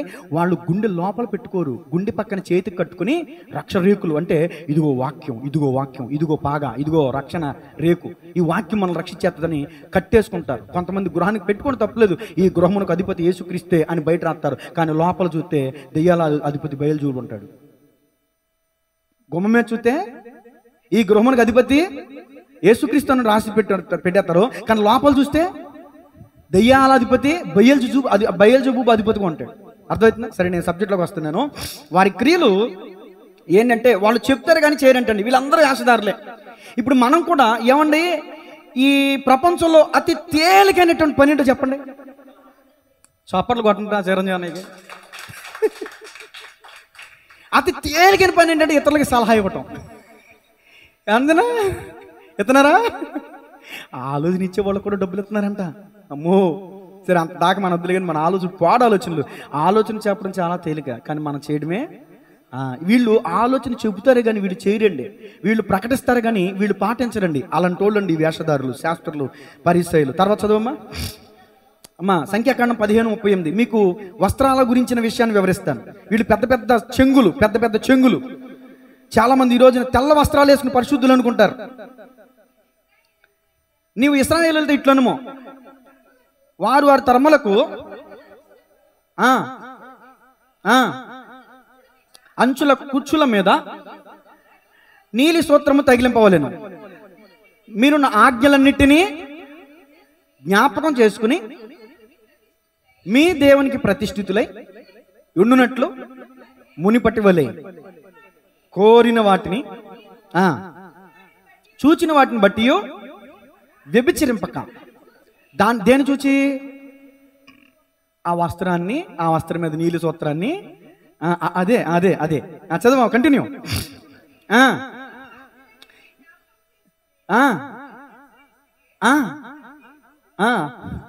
చదవనివ్వండమ్మా. అది మీకు అంతకని దేవుడు ఇచ్చాడు అక్కడ మీకు. పెద్ద పెద్ద సంగిలేసి తిరిగితే పెద్ద పెద్ద భక్తి పొరులనా ఏసురాక్తమేజం. అర్థమవుతుందా? ఆ వస్త్రాన్ని, ఆ వస్త్రధారాన్ని, ఆ నీళ్ళు సూత్రాన్ని చూసినప్పుడు దేవుని ఆజ్ఞలు గుర్తు రావాలి. వ్యభిచరింపకూడదు, శరీరం ఆశించింది అలా చేయకూడదు, హృదయం ఆశించింది అలా చేయకూడదు, దురాలోచన చేయకూడదు, చెడు పని చేయకూడదు, తప్పు పనులు చేయకూడదు అని జ్ఞాపకం ఉంచుకుని దేవుని ఆజ్ఞలు జ్ఞాపకం చేసుకుని కుదురుగా ఉంటాకి ఆ ప్రతిష్ఠితమైన వస్త్రాలు. అంతేగాని జనాలకి నేను పెద్ద భక్తి పరుణ్ణి, నేను శాస్త్రోపదేశకుని, నేను ధర్మశాస్త్ర పండితుని గొప్పలు చెప్పుకోవడానికి కాదు ఆ వస్త్రాలు ఇచ్చింది. పెద్ద పెద్ద వాళ్ళ చెంగులు పెద్దవి చేసుకుంటారంట, రక్షరేకులు పొడవుగా చేసుకుంటారంట, ఒంటి నిండా కట్టేసుకుంటారు తాయితులు కట్టినట్టు వాక్యాలని చిన్న చిన్న క్లిప్పుల మీద రాసుకుని. అది ఆ శాస్త్రులు పరిశీలన చేసే పని. తర్వాత మాట చదవండి, మత్తయి సువార్త 23:13. వీళ్ళు ఎలాంటి వాళ్ళు అంటే అమ్మ పెట్టదు, చెప్పండి అమ్మా, అమ్మ పెట్టదు, అందరూ చెప్పాలి, అమ్మ పెట్టదు, అడుగు తినవదు. చదవండి. అయ్యో వేషధారులైన శాస్త్రులారా, పరిసయ్యులారా, మా బామ్మర్ది గారు కొడవలు లేకుండా వచ్చాడు మందిరానికి. ఎక్కడనే వినండి సార్, చదవమ్మా. మీరు మనుషుల ఎదుట పరలోక రాజ్యమును మూయుదురు, అదిగో మీరు అందులో ప్రవేశించు వారిని అందుకని అమ్మ బెట్ట తొడుకుతే ఉన్నది. వీళ్ళు వెళ్ళరో, వెళ్ళే వాళ్ళనే వెళ్ళనివ్వరు. దేవుని స్తోత్రం చెప్పండి. వాళ్ళని వీళ్ళని వెంబడించామా, ఇదే గట్టి పట్టింది. క్రీస్తుని వెంబడించాలా, సేవకుని వెంబడించాలా? గట్టిగా చెప్పండి. క్రీస్తుని వెంబడించాలా, సేవకుని వెంబడించాలా? క్రీస్తుని వెంబడిస్తే పరలోకం వెళ్తారు, సేవకుని వెంబడిస్తే పాతాళానికి వెళ్తారు. నా వంటి బోధకుల గురించి దేవుని వాక్యం చెప్తున్న మాట ఏంటంటే, ఎవరో గురించి చెప్పడం ఎందుకండి, మన గురించి మనం చెప్పుకుందాం. దేవుని స్తోత్రం కలిగి. ఇదిగో ఈ శాస్త్రులు, ఈ పరిచయాలు ఉన్నారే, వీళ్ళు చెప్తారు కానీ చేయరు. ప్రపంచం చుట్టూ తిరిగి వచ్చేస్తారంట వీళ్ళు మతంలో కలుపుకుంటాయి, కానీ వీళ్ళ ప్రలోకం మాత్రం వెళ్ళనివ్వరంట. తర్వాత మాట చదవండి, 15 వచనాలు చదివేశారు కదా. మత్తయి సువార్త 23:23. టైం అయింది, ముగిస్తాను. అయ్యో వేషధారులైన శాస్త్రులారా, పరిసయ్యులారా, పుదీనాలోను, సోపులోను, జీలకర్రలోను 10 వంతు చెల్లిస్తున్నారట. మనలో ఎవరున్నారండి అలాంటి వాళ్ళ? పుదీనా, సోపు, కొత్తిమీర, జీలకర్ర, ధనియాలు, ఏసురక్తమేజం. నాకు ఎప్పుడు కనబడలే మరి ఈ ఆనపకాయలు, వాళ్ళకి మిగిలిపోయిన ఆనపకాయలు, వాళ్ళకి మిగిలిపోయిన ములక్కాయలు, వాళ్ళ అమ్మగా ఆ బక్క చిక్కిపోయిన ఆ ములక్కాయల్లో కోడి గుడ్లు, ఏసురక్తమేజం. సరే చదవండి. ధర్మశాస్త్రంలో ప్రధానమైన విషయములను అనగా న్యాయమును, కనికరమును, విశ్వాసమును విడిచిపెట్టిద్రి, వాటిని మానక వీటిని చేయవలసి ఉండేను. దేవుని స్తోత్రం చెప్పండి. వీళ్ళు ఏం చేస్తున్నారంటేనండి, శాస్త్రులు చక్కగా దశంభాగం ఇస్తున్నారు. అందుకనే కదండి సుంకరి పరిచయుడు ఇద్దరు మందిరానికి వెళ్ళారు. అప్పుడు ఆ మందిరానికి వెళ్ళినప్పుడు పరిచయుడు ఏమని ప్రార్థన చేశాడు? అయ్యా, నేను ఆ ప్రతి దాంట్లో దశంభాగం చెల్లిస్తున్నాను, వారానికి 2-3 మార్లు ఉపవాసం ఉంటున్నాను, నేను ఈ దొంగవలే కాదు, ఈ సుంకరలా కాదని ప్రార్థన చేశాడు కదా. సుంకర్ బ్యాచ్ అదంతా పరిచయుడు బ్యాచే. ఇచ్చే వాళ్ళకి గర్వం ఉంటుంది. ఆ గర్వాలు ఇచ్చిన దానికి కూడా ఫలితం ఉండదండి. ఇచ్చేది హృదయపూర్వకంగా, మనపూర్వకంగా ఇవ్వాలి. అహంకారంతో, గర్వంతో నేను కాబట్టి నీకు ఇచ్చానని అహంకారం తిస్తే అది దేవునికి మహిమ కాదు. అది దేవుని స్తోత్రం చెప్పండి కదా. సరే, వీళ్ళు ఇస్తున్నారు, అన్ని బాగానే చేస్తున్నారు, కానీ ప్రధానమైన వాటిని వదిలేశారంట. న్యాయం లేదంటే వీళ్ళ దగ్గర, కనికరం లేదంటే వీళ్ళ దగ్గర, విశ్వాసం లేదంటే వీళ్ళ దగ్గర, ప్రేమ లేదంట వీళ్ళ దగ్గర. దేవుని యందు ప్రేమ, దేవుని ప్రేమ నువ్వు ఇతరుల దగ్గర కలిగి జీవించకుండా, విశ్వాసం లేకుండా, కనికరం లేకుండా, నీ బ్రతుకులో న్యాయం లేకుండా నువ్వు దశంభాగం చేస్తే నీ పాపాలను కొట్టేస్తాడు అనుకుంటున్నావు యేసయ్య? దేవుని స్తోత్రం చెప్పండి గట్టిగా. సరే, వాటిని మానొద్దు అంటే దశంభాగం మానొద్దు, వాటిని మానక వీటిని చేయండి అంటే దాని అర్థం ఏంటి? కనికరమును, న్యాయమును, విశ్వాసమును, ప్రేమను కూడా కలిగి జీవించండి అని అర్థం. ప్రేమ లేనివాడు దేవుని ఎరుగడు. దేవుడు ప్రేమ స్వరూపి. తన సహోదరుని చూడండి, దేవుని ప్రేమిస్తున్నానని చెప్పి తన సహోదరుని ద్వేషించువాడు నరహంతకుడు. ఏ నరహంతకుని యందు నిత్య జీవమో ఉండదు. ఇక్కడికి వచ్చేసి మందిరంలో పెద్ద పెద్ద కేకలు వేసేసి పెద్ద పెద్ద ఆరాధనలు చేస్తాం. ప్రేమించేదా యేసు రాజా. ఇంట్లో కోడలను ప్రేమించాం, కూతురుని ప్రేమించవు, అన్నదమ్ములు ప్రేమించవు, ఇరుగు పొరుగుని ప్రేమించవు, బంధువులు ప్రేమించవు. యేసు రక్తం. ఎవరిని ప్రేమించాలి? ఎవరిని ప్రేమిస్తానంటే మనోడు? ప్రేమించేదా యేసు రాజా నిన్నే. యేసయ్య ఏమన్నాడంటే ఆయన ద్వితీయ ప్రభు. దేవుణ్ణి ప్రేమించాలి. అదే అదే యాస్టీజ్గా కిందకు మాట ఉంటుంది, నిన్ను వల్ల నీ పొరుగు వారిని. కనిపించే సహోదరుని ప్రేమించకుండా కనిపించని దేవుణ్ణి ఎలా ప్రేమిస్తా? అంతేనండి. కన్న తల్లిని ప్రేమించో, కట్టుకున్న భార్యను ప్రేమించో, కన్న పిల్లలను ప్రేమించో. అసలు పిల్లలను చూస్తే ప్రేమన రాదు. ఇప్పుడు భార్యను చూస్తే ఏదైనా కోపం వచ్చిందనుకో, పిల్లలను చూస్తే ఏం రావాలి? ప్రేమ పుట్టుకు రావాలి. ప్రేమ కూడా మొండు బారిపోయింది, హృదయం బీడు బారిపోయింది. హృదయం కఠినము చేసుకున్న వాడు కీడులో పడిన వాక్యం చెప్తుంది. దేవుడు మనల్ని ఎలా ప్రేమించాడో అదే ప్రేమతో మనం పొరుగువారిని ప్రేమించొద్దండి. ఎన్నో విస్తారమైన పాపాలు దేవుడు మనం క్షమించినప్పుడు మన ఎదుట మన పట్ల పాపం పొరపాటు చేసిన వాడు మనం క్షమించొద్దా? పైగా ఆఖరిలో ప్రభు నేర్పిన ప్రార్థన అని చెప్పి అలవాటుతో కూడిన ఆచారం అయిపోయింది ప్రార్థన. ప్రభువా మా ఎడల చేసిన అపరాధములను ఏంటంట, మా ఎడల అపరాధములు చేసిన వారిని మేము క్షమించిన ప్రకారము మా అపరాధము మీరు. ఏనాడు అలవాటుతో కూడిన ప్రార్థనేనా? క్షమించి ప్రార్థన చేస్తున్నారా? క్షమించుటే ప్రేమించుట, ప్రేమించుటే క్షమించుట. గట్టిగా చెప్పలు కూడా దేనమ్మ ఏం పడుద్దా?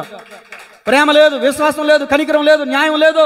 దశంభాగం ఇస్తున్నావు, ప్రార్థన చేస్తున్నావు, దొంగ ప్రార్థన, దొంగ ఉపవాసం, దొంగ ధర్మం. అది దేవుని స్తోత్రం చెప్పాలి గట్టిగా. అలాంటి ఆత్మీయ జీవితం పరలోకానికి తీసుకుని వెళ్దాం. అది వేషధారులు శిక్ష పొందుతారు. మీకు రిఫరెన్స్ ఇస్తాను నేను.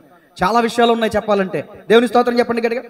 కాబట్టి మీరు ఏదైతే విడిచిపెట్టారో వాటిని అనుసరించండి, వాటిని మానక వీటిని చేయండి. గలతీ 2:6 మొత్తం చదవద్దు. దాంట్లో దేవుడు అన్నీ చదవద్దు. మధ్యలో మాట ఉంటుంది చూడండి, దేవుడు నరుని. ఈ మాట వెనకాల చెప్పండి. దేవుడు నరుని వేషం చూడడు.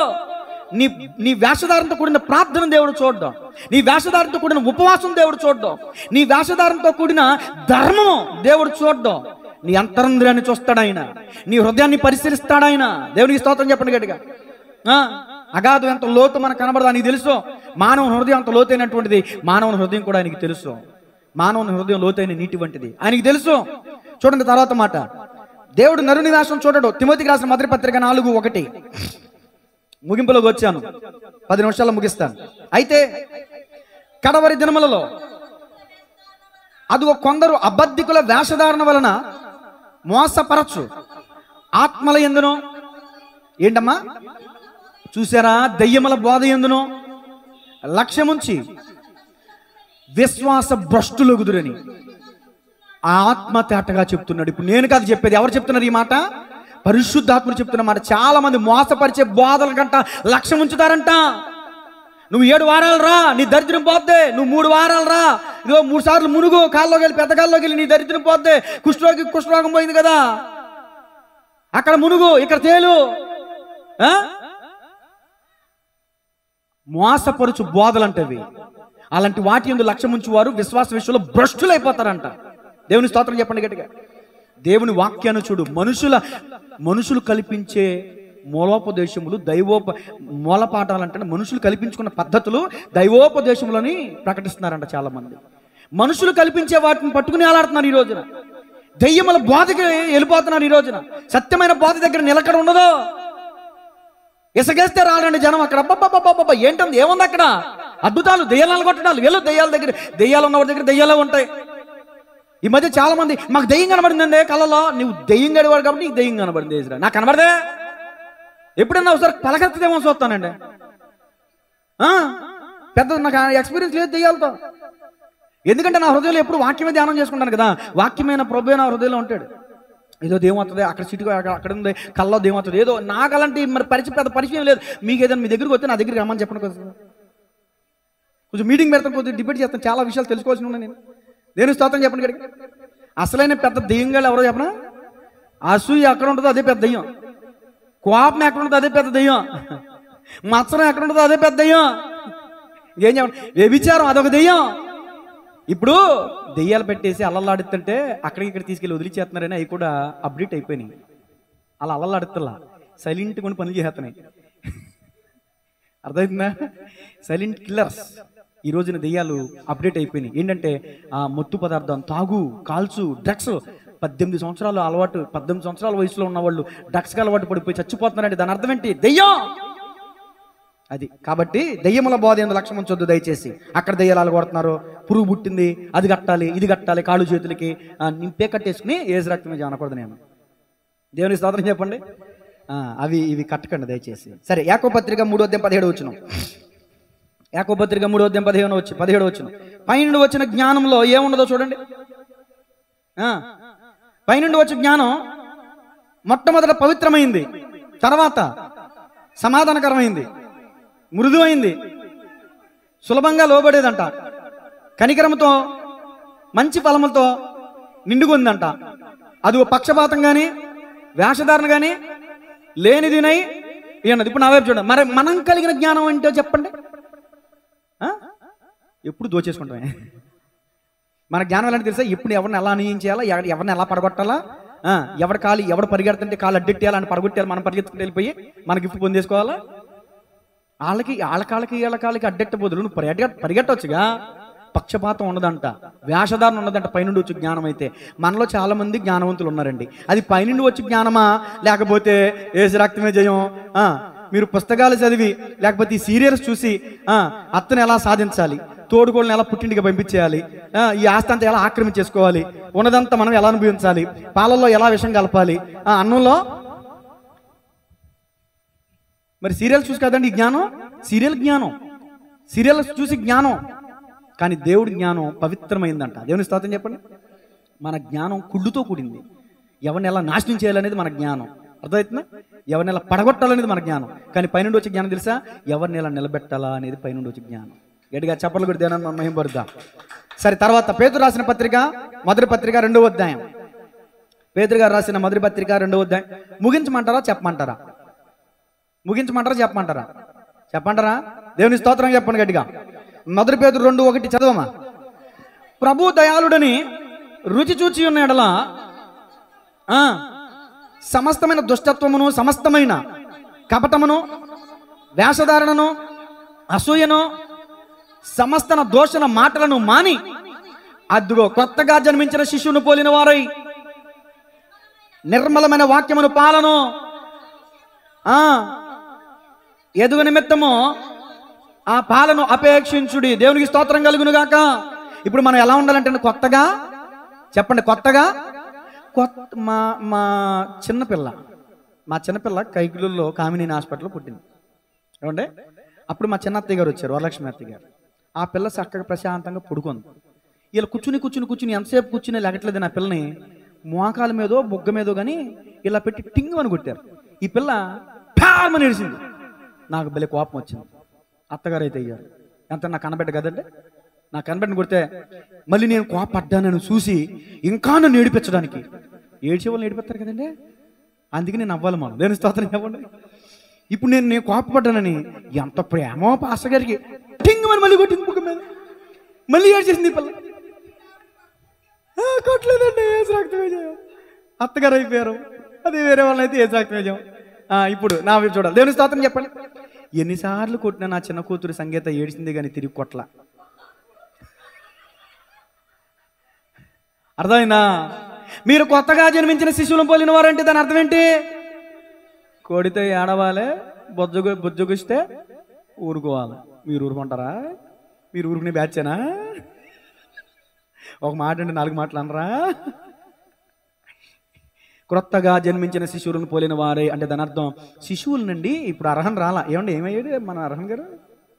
బాబు, మీ అబ్బాయి గారు ప్రార్థన చేస్తున్నారండి ఇక్కడ. ఒకళ్ళు డిస్టర్బ్ చేస్తారని తీసుకురాలేదా? అసలు అర్హన్ అండి ఇక్కడికి వచ్చేసి అన్నాడు. ఆయన ఏ కేటగిరీ నాకు అర్థం కాలేదు. సతీష్ ఎక్కడ ఉన్నాడు ఎక్కడ లేడో ఎవరికి తెలియదు. ఇక్కడికి వచ్చేసి అంటే నాకు మాత్రం వాక్యం చెప్పే అవకాశం లేదు. నవ్వు వచ్చేది నా బిడ్డను చూస్తుంటే. సరే, నేను అంటాను శిశువులు అంటే పుట్టిన పిల్లలు గిలితే ఏడుస్తారు, బుజ్జగిస్తే. నేను ఇప్పుడు ఎవరినంటే మీ అందరికి పెద్దని. మీ అందరూ నాకు శిశువులతో సమానం. చెప్పండి ఎవరో? నేను గిలితా ఉంటా అప్పుడప్పుడు. కొడతా ఉంటాం అప్పుడప్పుడు. ఏం చేయాలి? ఏడవాలి. తర్వాత బుజ్జగిస్తే అమ్మా నీ మంచి కోసమే కదా. ఇప్పుడు సూది మందు వేశారండి తమ్ముడు. ఎందుకని సూది మందు? ఈ పిల్లకి జ్వరం వస్తే అనే నువ్వు రావా అనే నువ్వు రావా వస్తాను లేదు నేను ఏంటి ఏం చేస్తాను, నీ ఇంజక్షన్ నేను వేయించుకుంటానా? ఈ పిల్ల డాక్టర్కి చెప్తుంది, అక్క అక్కడ చెయ్యి ఇక్కడ, నువ్వేంటి చెప్పేది నాకు అంటున్నా అమ్మ డాక్టరు. వీళ్ళు నొప్పి అంటే నొప్పి భరించడానికి, అంటే ఆ నొప్పి ఎందుకని? మనలో ఉన్న జ్వరం, మనలో ఉన్న అస్వస్థత, మనలో ఉన్న రోగం పోవాలంటే నొప్పి లేనిదే చికిత్స లేదా? దేవునికి స్తోత్రం చెప్పండి గట్టిగా. అలాగే దైవజనుడు అప్పుడప్పుడు శుద్ధి దెబ్బలు వేస్తూ ఉంటాడు. దేవునికి స్తోత్రం చెప్పండి. ఎవరైనా పెద్దవాళ్ళు ఎవరైనా ఓ మాట అన్నప్పుడు ఇక అదే పట్టుకుని ఏలాడుద్దండి, వదిలేండి, పట్టుడు ఉండాలి. దేవుని స్తోత్రం చెప్పండి కదా. ద్వితీయోపదేశకాండం 22:5 సమస్తమైన కపటమును మానేయాలంట. సమస్తమైన వేషధారణ అంటే ఇప్పుడు వేషధారణ కొంచెం రూట్ మారుస్తున్నాను అర్థం చేసుకోండి. ద్వితీయోపదేశకాండం 22:5 చదవండి. ఏంటక్క ఏంటి చెల్లె? స్త్రీ ఏ వేషం వేస్తుందంట? పురుష వేషం.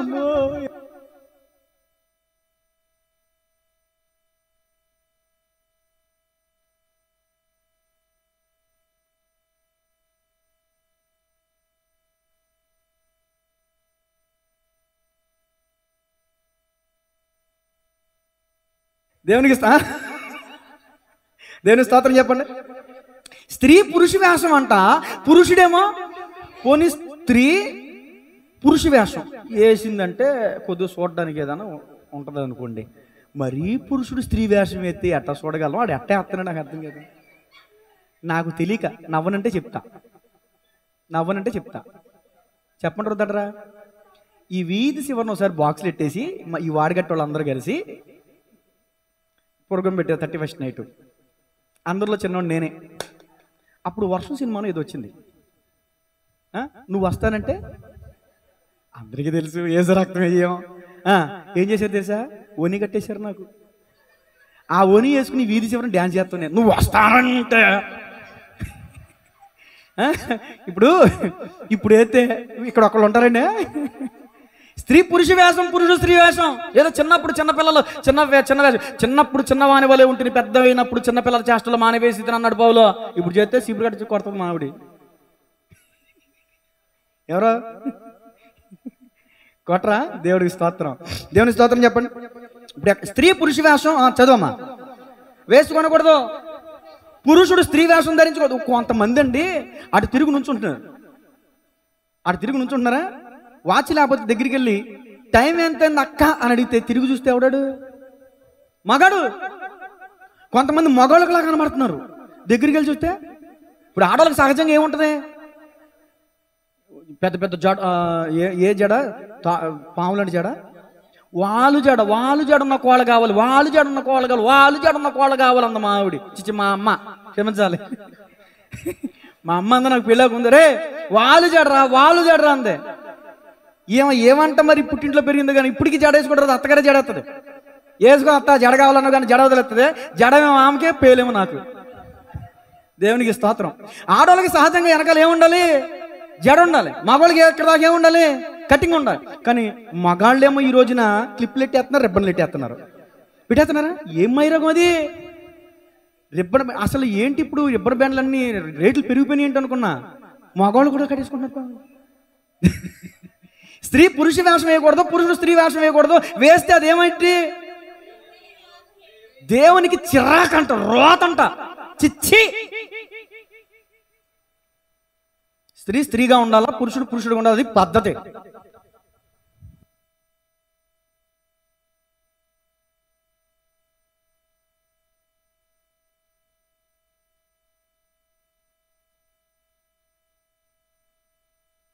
దేవునికి స్తోత్రం. అమెరికా దేశం, కాలిఫోర్నియా రాష్ట్రం, లాస్ ఏంజల్స్ దేశం ఏమైంది తెలుసా? దేవుణ్ణిగా మహింపరచలా, తమ్మును దేవునిగా ఎంచుకున్నారు. దేవునికి 0% ఇచ్చారు. దేవుడిది ఏమీ లేదు, అంతా మా కష్టం, మాదే మా గొప్పది అనుకున్నారు. దేవుడు లేని ఆ దేశాన్ని దేవుడు ఉంచకూడదు అనుకున్నారు. తీసి అవతల పడాడు అంతే. ఎక్కడొచ్చిన కార్చి చెట్టుకుని మొత్తం తగడిపోతుంటే కొన్ని కోట్ల రూపాయలు ఖరీదు చేసే బిల్డింగ్ భవనం కూడా కాలి బూడిదైపోయిందంట. నీటి సుధమ గుమర్రా అని అడ్వాన్స్ ఇచ్చి వీడియోలు వదులుతున్నారు బయటికి. దేవుని స్తోత్రం చెప్పండి గట్టిగా. అది స్త్రీగా ఉండాలి, పద్ధతిగా జడ పెంచుకోవాలి, చక్కగా చీరలు కట్టుకోవాలి. కానీ స్త్రీలు ఏం చేస్తున్నారు ఈ రోజున? జీన్స్ ప్యాంట్లు, అవి ఇవి. కల్చర్ అండి. ఏం కల్చర్ అండి? బొందా పాపపు కల్చర్ అది. వేరే దేశపు కల్చర్ కాదు అది, పాపపు కల్చరు. మన దేశానికి ఒక అందమైన చీర, లేకపోతే ఒక చక్క పంజాబీ డ్రెస్సులు ఇవన్నీ ఉన్నాయి. వేరు మన వాళ్ళు జీన్స్ ప్యాంట్లు, టీ షర్ట్లు, పనికి మాలిన ఈ డాష్ వేషాలని. నా మాట అనకూడదు, దేవుడు నాకు క్షమించగాక. పనికి మాలిన డాష్ వేషాలు అవి. స్త్రీగా ఉంటేనే అందం అది. దేవుని స్తోత్రం చెప్పండి. మనలో ఎవరు లేరులేండి, అందుకని అంత కఠినంగా చెప్తున్నా. దేవుని స్తోత్రం. సమూయేలు మొదటి గ్రంథం 28వ అధ్యాయం 8వ వచనం. టైం ఎక్కువైనా నేను వదులుతలేదు. ఎందుకు తెలుసా? మీ ఇష్టం వచ్చినప్పుడు మీరు వస్తున్నారు, నా ఇష్టం వచ్చినప్పుడు నేను ముగిస్తా. అర్థమైందా? నేను కూడా ట్రెండ్ మార్చేసా. టైంకి రండి అని నేను అన్నాం. అమ్మ సమూయేలు మొదటి గ్రంథం అమ్మ 28వ అధ్యాయం 8వ వచనం. కాబట్టి సౌలు ఏ వేషం? మారు వేషం ధరించుకుని, వేరు బట్టలు తొడుక్కుని, 2 మనుషులను ఎంట పెట్టుకుని, రాత్రి వేళ వేషాలు వేసే వాళ్ళందరూ రాత్రిలో తిరుగుతారు. ఏంటి తెగన వచ్చేస్తుంది? ఇక అర్ధరాత్రులు వేషాలు వేసే వాళ్ళందరూ రాత్రి ఏదన్నట్టు రాత్రిలో తిరుగుతారు. చూడమ్మా, చదువు. అమ్మో, కర్ణ పిశాచము ద్వారా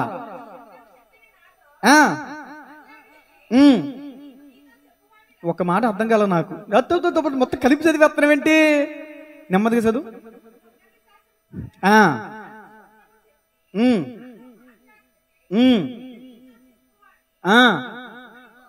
కోరగా ఎవరిని అడుగుతున్నారు ఇక్కడ?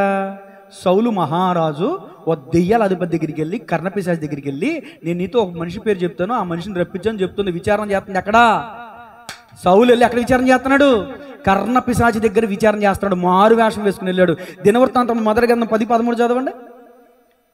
దినవృత్తాంతం మొదటి గ్రంథం 10-13. లోతుగా వెళ్ళింది సబ్జెక్ట్ ఈరోజు.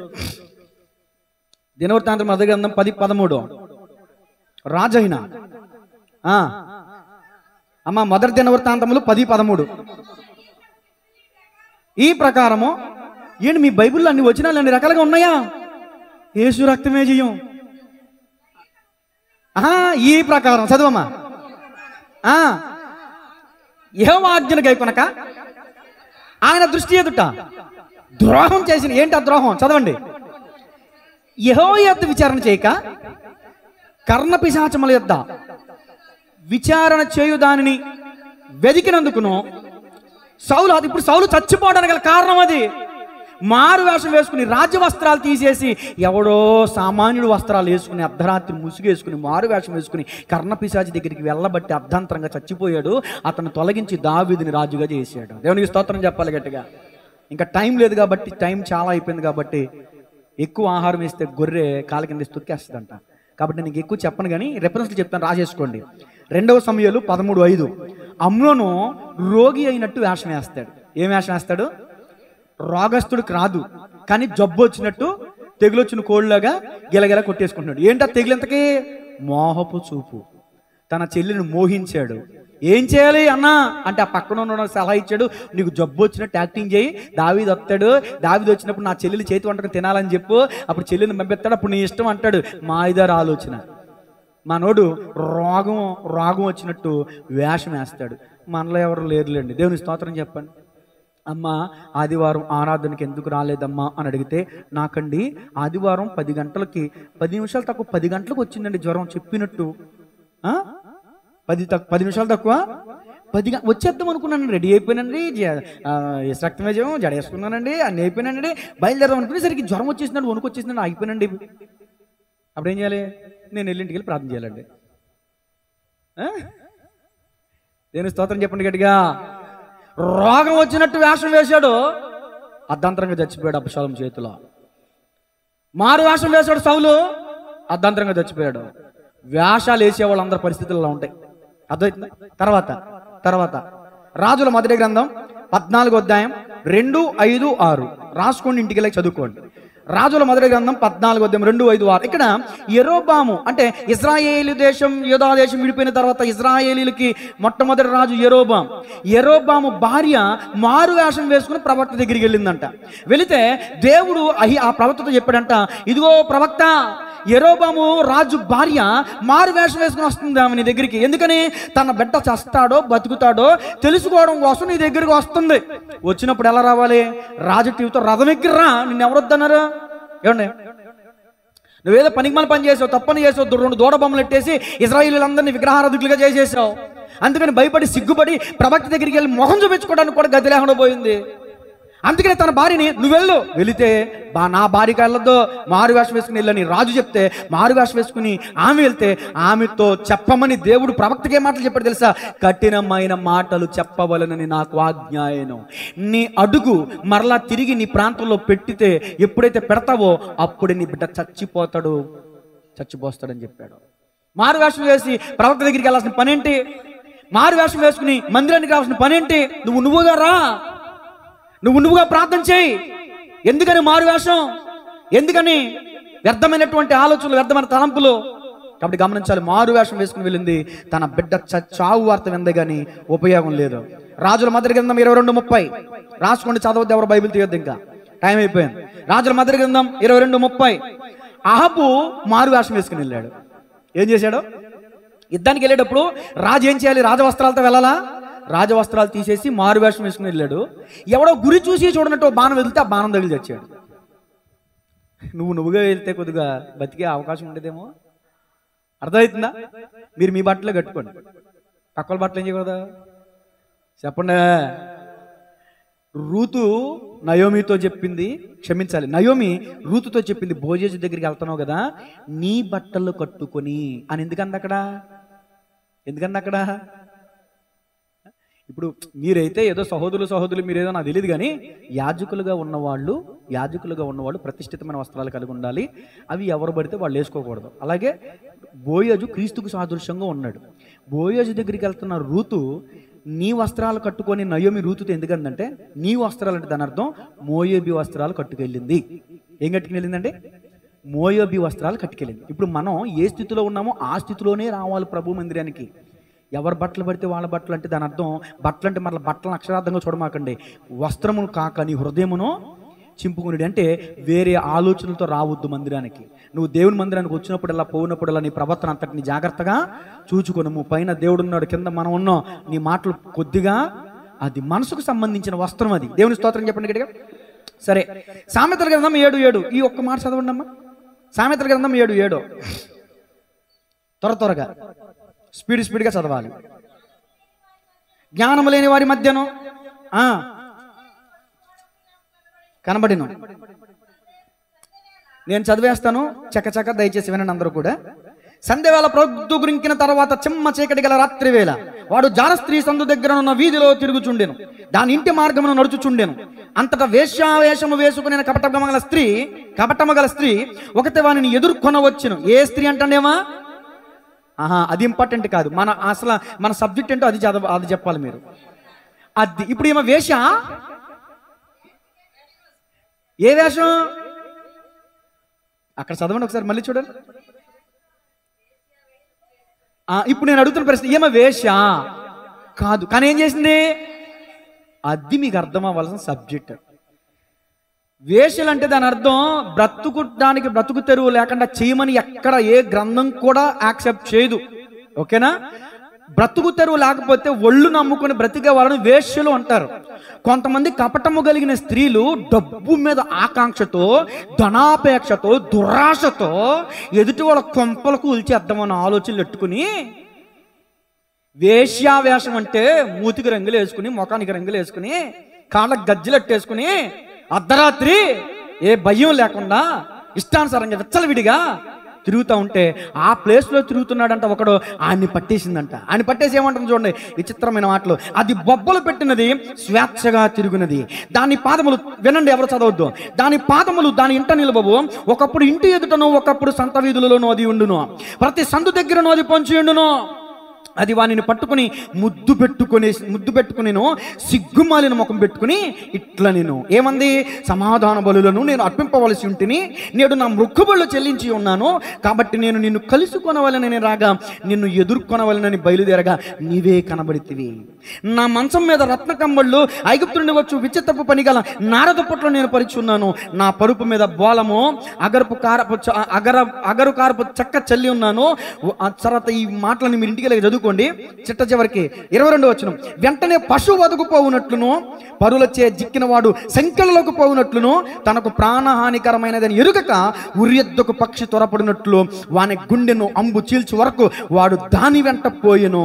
నా కుమారుడా, చెవి యోగ్యుడి, నా నోటి మాటలు ఆలకించుడి. జార స్త్రీ మార్గముల తట్టు నీ మనసు తొలగనీయకము.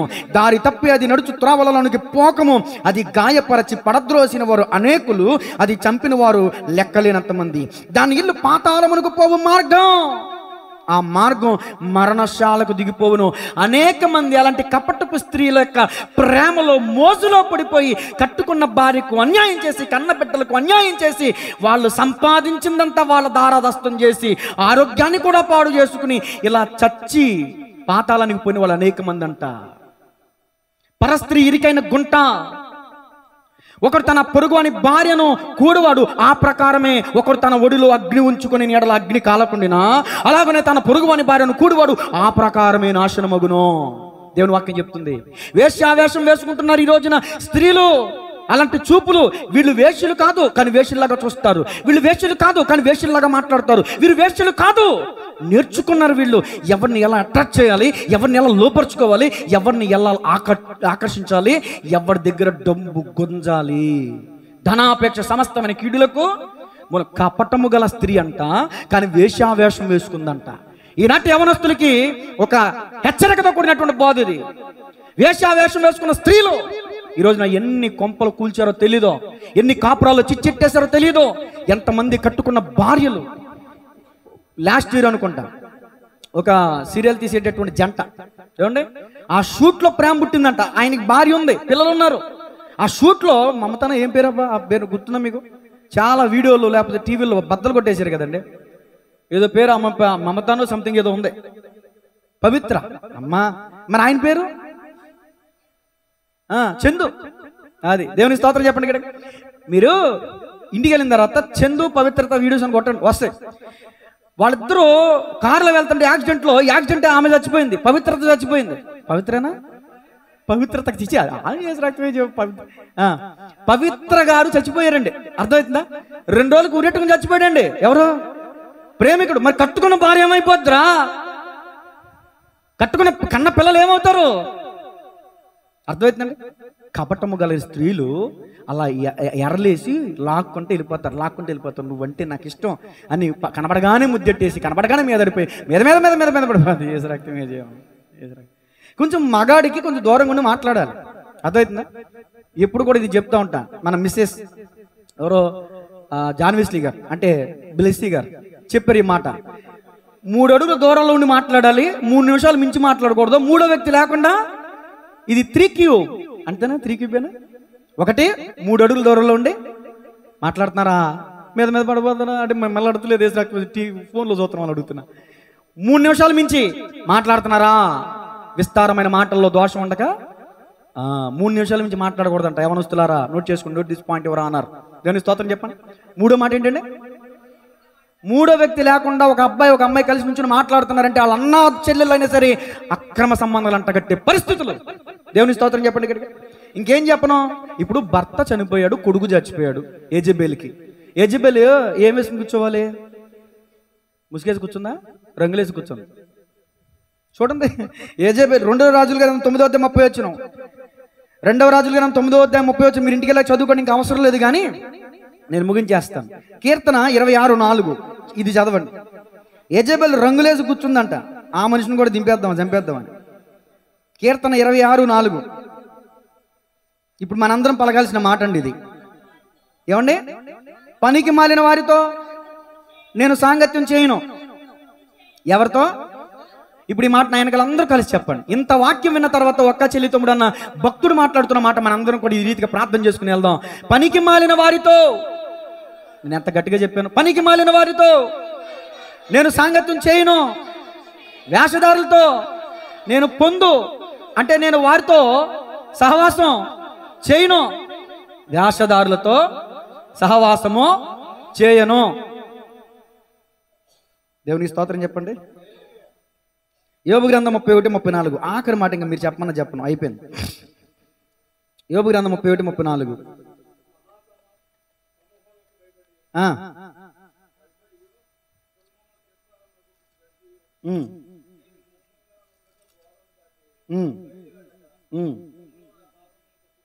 రొమ్ములో నా పాపము కప్పుకొని ఎడల పరమునున్న దేవుని దృష్టికి నేను వేషధారినవుదును. ఈ మాట నా వెనకాల అందరూ చెప్పండి.